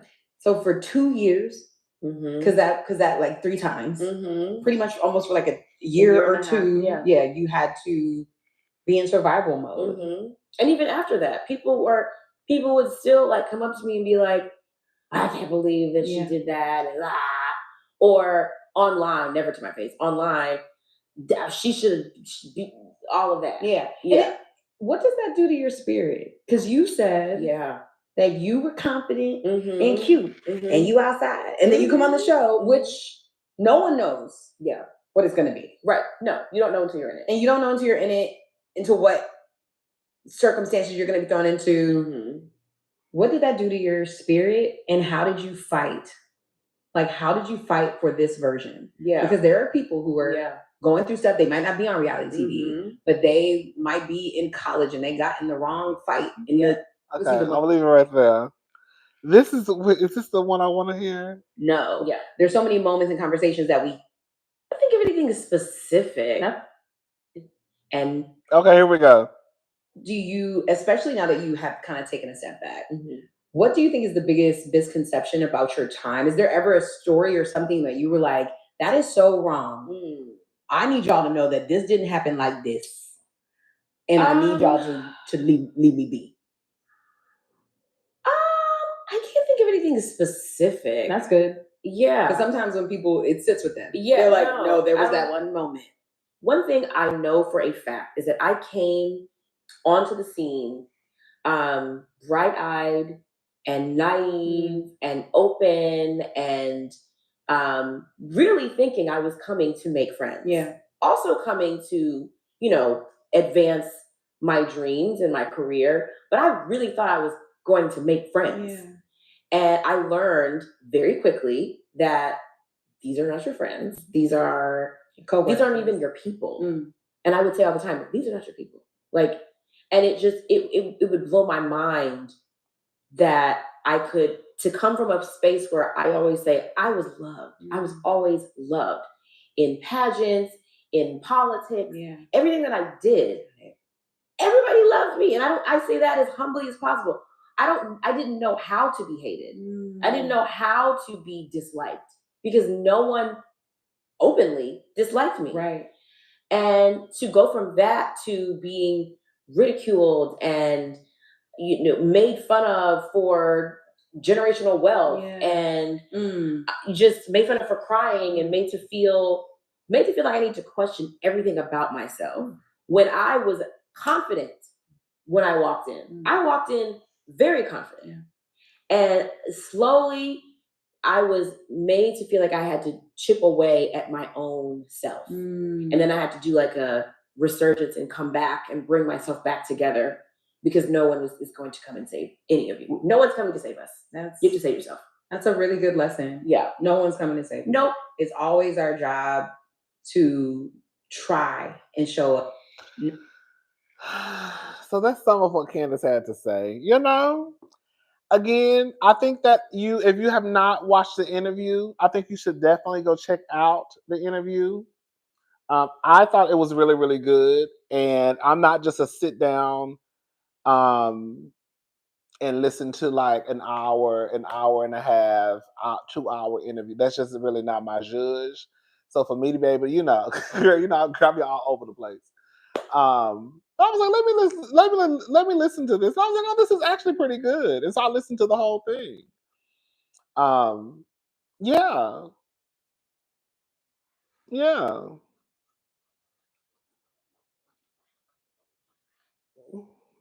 That's all I had to say. It was good.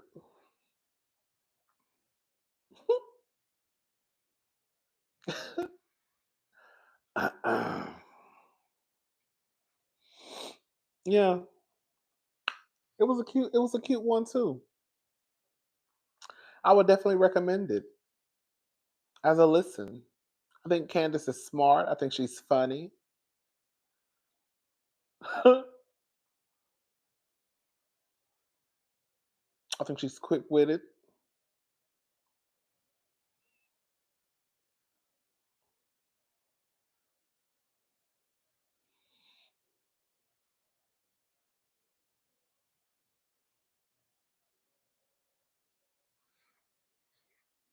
That's all I had to talk about.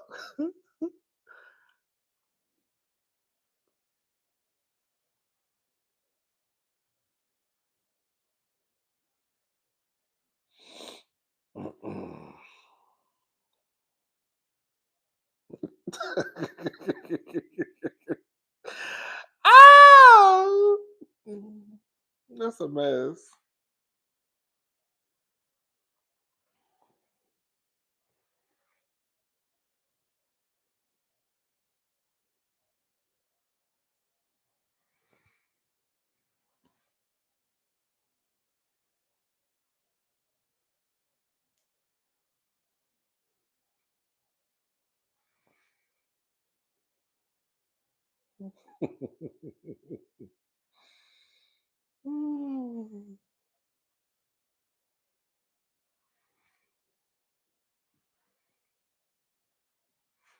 I think it was one more. Hold up.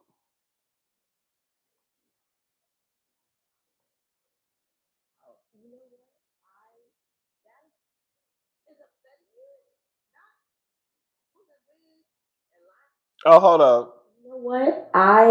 That is probably one of the biggest lessons that I take from that show, is to be proud of my passion for emotion. And I say that because I didn't realize how emotionally stunted people are. Real. And me crying is so triggering for people. People would email me, they would DM me, they would tweet me, and just like hurl the most like angry diatribes about how that bitch always crying. She crying about everything. I want to see she needs to be fired. She's always crying. And it's like, crying is upsetting you? Not pulling wigs and lying on husbands and just lying in general. None of that. That's fine. Yeah. But me crying, activating my tear ducts is upsetting you. It's strange to me. And it made me proud to be someone who can emote. Okay. I love that. Yeah. Good for you, because I think that there's something so beautiful about watching people go through their journeys. Yeah. We only see 8 minutes That's all I got to say, baby.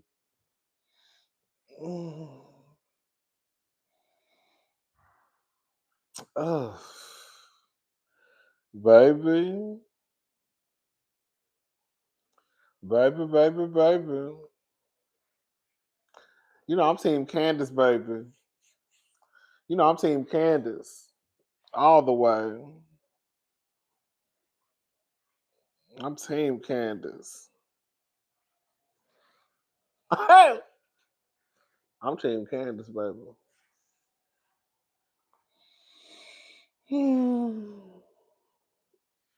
But yeah, you need to watch the interview.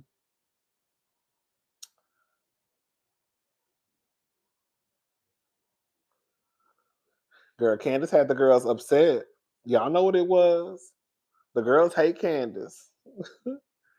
The girls hate Candace. Y'all know what it's about. The girls hate Candace.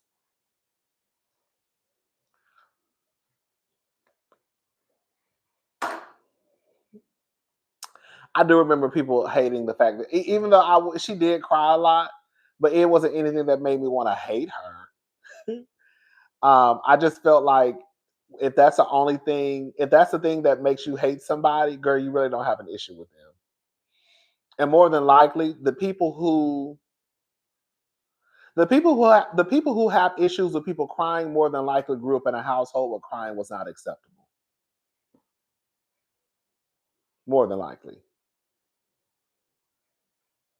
If you grew up in a household where crying was acceptable, seeing someone cry more than likely wouldn't bother you. It's probably the niggas who you better man up, nigga, or the girls who were not allowed to cry, right?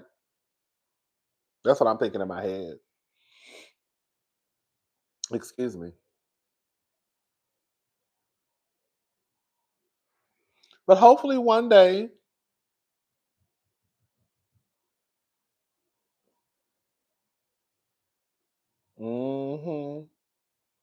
the people like, it's no shade, but like people go up for Giselle when Giselle sits there and she's kind of stoic and, you know, emotionless. Like people go up for that. I've seen people go up for Giselle because she's like, is not bothered. But if you're Candace and you cry, the girls look at it as kind of like, but they feel the same way on New Jersey. Like Teresa, Dolores, baby, they don't play that crying shit. That crying shit. Baby, Black Dolores, baby Lolo, baby, they don't play that crying shit. But yeah, it is what it is. It's gonna be what it's gonna be.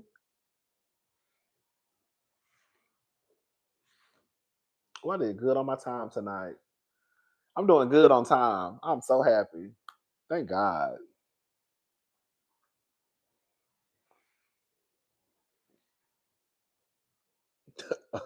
Okay. According to Karen.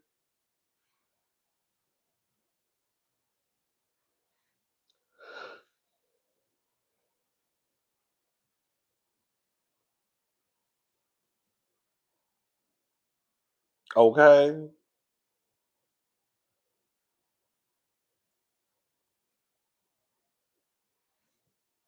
Exactly.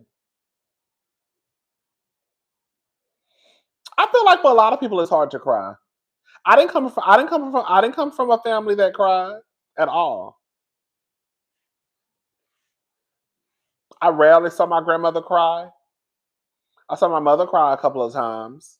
But for the most part, that crying stuff really didn't happen like that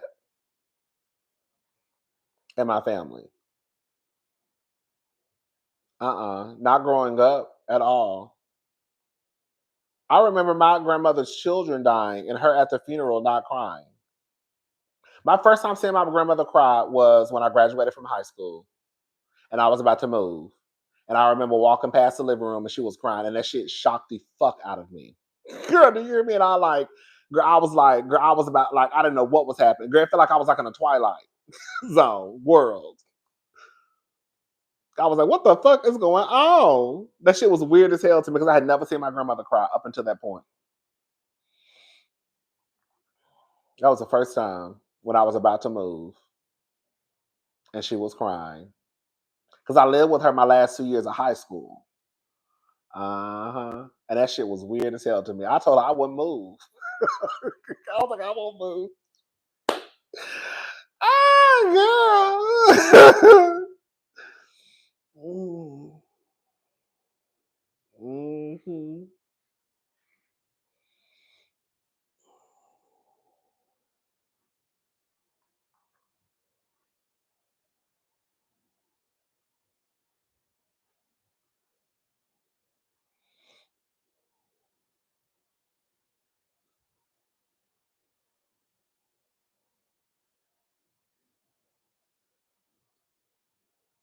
Girl, they didn't like y'all. Y'all know why they didn't like Candace. Girl, I don't know why y'all trying to play in the comment section.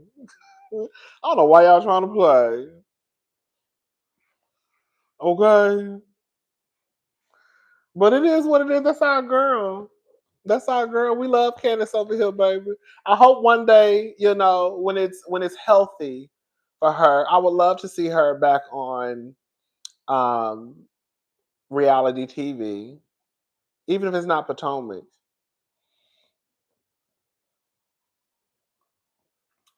But I would love to see her back on television.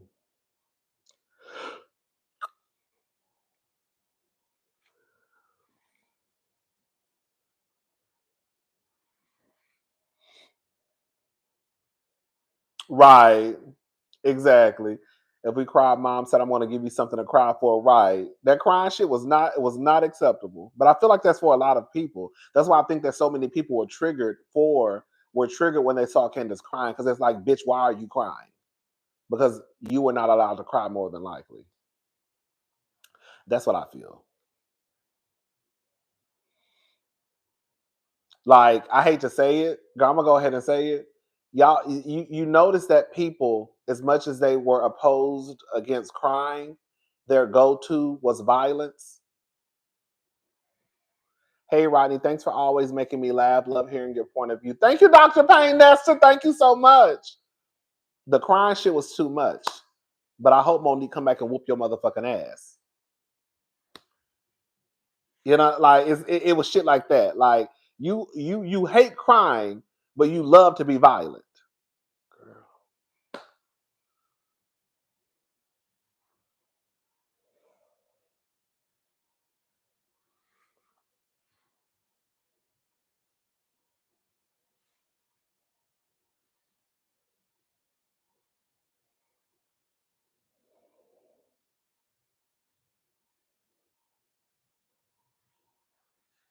Girl. Girl, I'd be like,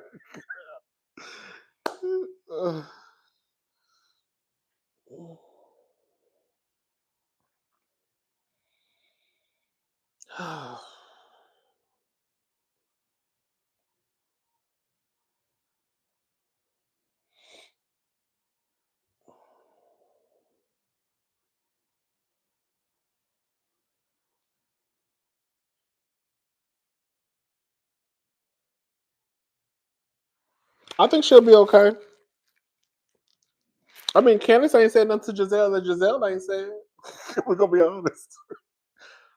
I mean, we're gonna be honest. Okay.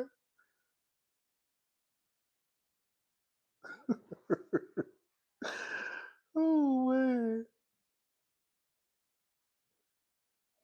That's what. Okay, they hated her because they don't like sedity black girls. Everyone on the show was mean. That's all it was. And girl, I'm gonna say this now. I'm gonna get up off of here. Y'all don't think that is it a coincidence? Yeah, is it a coincidence? Yeah, y'all don't think it was a coincidence that the two girls with the most impressive resumes, probably with the biggest vocabulary, girl who probably brought the most to the show, girl leaned over here towards my skin color compared to leaning to the other side of the other girl's skin colors. But we're gonna leave it alone though. It ain't no coincidence that the two most hated motherfuckers on the show, girl, had the most education, had the most impressive resumes, and girl, they look like this and not like this. I ain't gonna never let it die down. Hello? Hey, girl. And y'all can take it how you want to take it. Girl, I know what the fuck it was about. I know what the fuck it was about. They want their kids to live like Candace. So exactly, it's the weirdest thing. Exactly. Thank you, Angie. And that's the real tea. That's the real tea. But we're not gonna talk about it tonight though, because that's what I'm gonna talk about. But yeah, shout out to Candace and shout out to Dr. Wednesday. Giselle said herself, Candace doesn't start, she responds. She sure did. That's why when people that's why, like, Giselle literally said out of her own mouth that Candace does not start, she responds. That's what Giselle said. Giselle even said out of her mouth on the Real Housewives Ultimate Girls Trip that Candace does not start anything. She does respond. That's what Giselle said. But we're not going to go backwards. We're not going to go backwards because the girls be acting like they dumb, slow, and stupid and they don't hear shit. Okay? Girl. The girls start acting like, oh, I ain't never heard, girl, you ain't never, oh, okay. Now the girls don't know shit.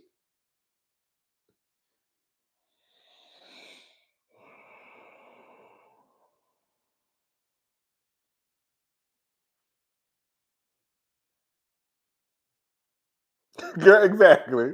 That's what I'm saying. Say it louder for the people in the back, cousin. Thank you, look out for Lauren. That's what I'm saying. Y'all about to get me worked up. Girl, it's so crazy because people will not like Candace and say her mouth is smart, but then they'll go up for like, girl, they'll go up for like a Nene who will tell somebody your clit has left your body and you a hoe and you a slut. Girl, they'll say that Candace's mouth is bad, but then they'll go up for Phaedra, who tells a woman who may be struggling with fertility, and girl, y'all will repeat that line for decades to come. Yeah, that's what I said, girl.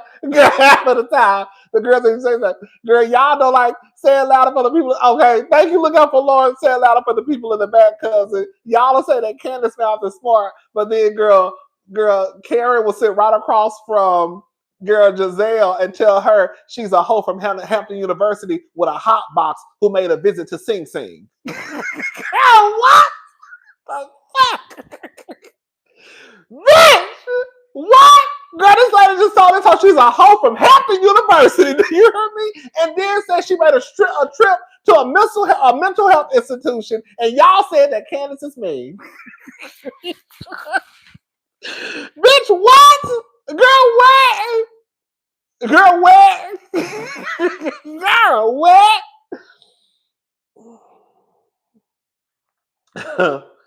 Baby, I said, baby, I guess, girl. I guess. I mean, that's what the people say Candace's mouth is mean, but girl, they repeat everything.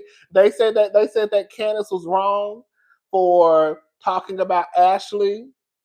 She was wrong for talking about Michael was faking tears when it came to was it a miscarriage or something? Was it Michael crying? Somebody was crying, girl. But girl, y'all repeat Phaedra every day when she told Kenya that girl, you struggling to have a motherfucking baby, and bitch, you don't know if your baby gonna be an axe murderer. You gonna all you know is that he got $10 for a medium sized piece, and I check that. The girls repeat Phaedra like clockwork. But they'll say that Candace's mouth is mean. And Phaedra sat there and talked about a woman in her fertility journey. But Candace's mouth is mean. I can't take this shit. Baby, Phaedra lied on somebody and said that girl, they was gonna take a coworker back to the house and get raped. And girl, y'all all signed a petition for her to come back to the motherfucking show. Girl, I can't make this shit up. Bitch, I can't make this shit up. Bitch, I can't make this shit up. I cannot make this shit up. Baby, Phaedra sat on the motherfucking TV and lied and said that Candiace was gonna drug and rape motherfucking Porsha, and y'all signed a motherfucking petition for her to come back to the goddamn show. And then y'all say that Candace is me. Girl, what the fuck? Girl, that's what I'm talking about. Girl, y'all just be saying shit. Girl, y'all just be saying shit. Baby, Ashley told Katie that she wasn't mentally strong enough to be a part of the group. But Candace is mean. That's what I said, baby girl. Y'all, baby, that's what I said, girl. Y'all not, girl, y'all not making it make sense. Mm-mm. Mm-mm. Mm-mm.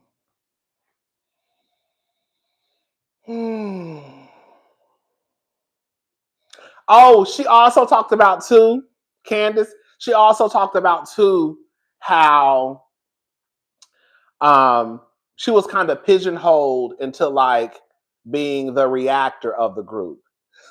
And as a graduate from Hampton University, I'm still pissed Karen said that, even though I can't stand Giselle, leave Hampton out of it. I know that's right. Okay. Thank you. Look out for Lauren. Oh, Candace also talked about pretty much being like everybody has a role. And for her role eventually became the responder. So they knew that if we fuck with her, then she gonna respond. So they were basically always waiting for Candace's response. And in some scenarios, she didn't say this, I think I'm adding this part. In some scenarios, Candace's response was sometimes people would feel like was worse than the reaction was worse than the action. So people just only concentrated on the reaction and not the action. So it was always Candace, Candace, Candace, Candace, Candace, Candace, Candace. Candace goes too low, Candace goes too low, Candace goes too low. Instead of people saying, I'm adding this part, instead of people saying, well, if y'all didn't fuck with her, then she wouldn't have said what she said. But it was always she said what she said. Well, no, let's start at A. Then we can work our way up. You know what I'm saying? Her mouth only mean to ones who have to go check a dictionary because Candace reads go over their heads. Right. Right.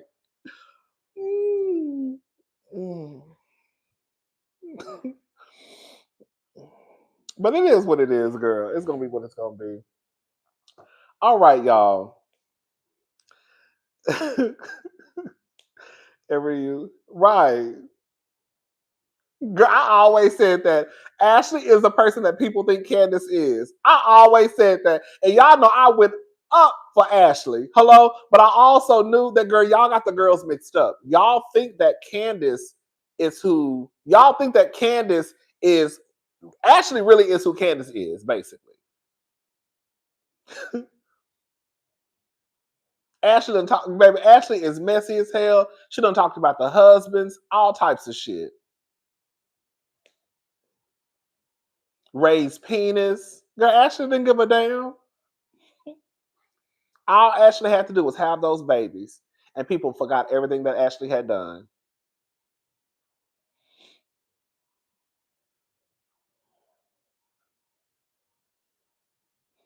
And she doesn't hide it. I don't know how they make her a victim. And that's the real gag. And the thing is, Ashley don't even hide who she is. She don't, but that's when the color is, let me shut up, child.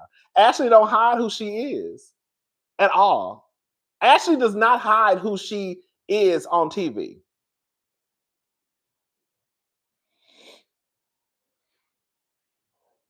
It's literally right there in our face. But people would be upset because they will feel like, Candace was just the worst thing that ever happened. But it is what it is. Hopefully, we speaking the real now, Rodney. Thank you, K baby. Hopefully, again, I want whatever's best, whatever Candace feels is best for her. I'm kind of happy she's not coming back this season. I was always, reluctant on her coming back because I already kind of knew what it was going to be, especially if her and Giselle had not worked through their problems. I think it would be one thing if her and Giselle had worked through their issues, but I feel like they probably haven't. A lot of time, Candace reads are mainly surface level or about physical features. She don't even go in fully as the comments do, for example. Right. It's so true. That's so true. She really don't go in like she could. Like that time, Ashley got her one good time. And remember when she said, "Do you want to talk about the mothers?" Girl, girl, if Candace really wanted to wrap up Sheila, girl, if Candace really wanted to wrap up Sheila, y'all don't think Candace could have, baby, Candace probably would have had everybody in Ashley's family ready to fight her. If Candace really wanted to go after Sheila, the way Candace's mouth is set up, y'all don't think she would have been swinging Sheila all around the DMV? That's why she said, do you really want to talk about the mothers? Girl, because if I start on Sheila, then girl, we really gonna have to shut production down.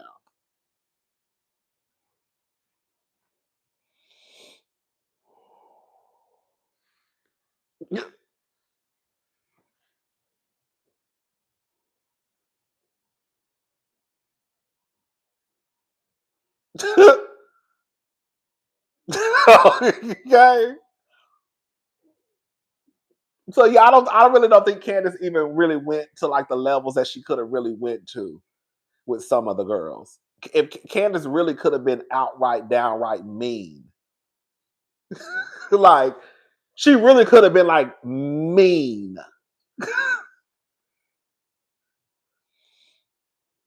Like, she really could have been like depths from her soul, like mean. And I feel like in some situations she wasn't. Some situations, girl, she used to get the girl. She girl, some situations, bitch. Some situations, she was gonna cuss the girls out. But anyway, all right, y'all. Shout out to Candace. Again, go check out the interview. Her name is Gia Peppers. I think I have it right here. What I just realized when I took a screenshot. It is Healed Girl Era Pod. I think that's the YouTube channel. So Healed Girl Era Pod, down to the YouTube streets. Make sure y'all check it out. It's a really good interview. It really is. And I don't even really pay attention to interviews like that. I think my attention span be so short. You know what I'm saying? As much as I talk, girl, as much as I talk, girl, my attention span it be so short sometimes, girl. Anyways, I'm going, y'all. I will talk to y'all tomorrow. Y'all have a good night. Bye, y'all.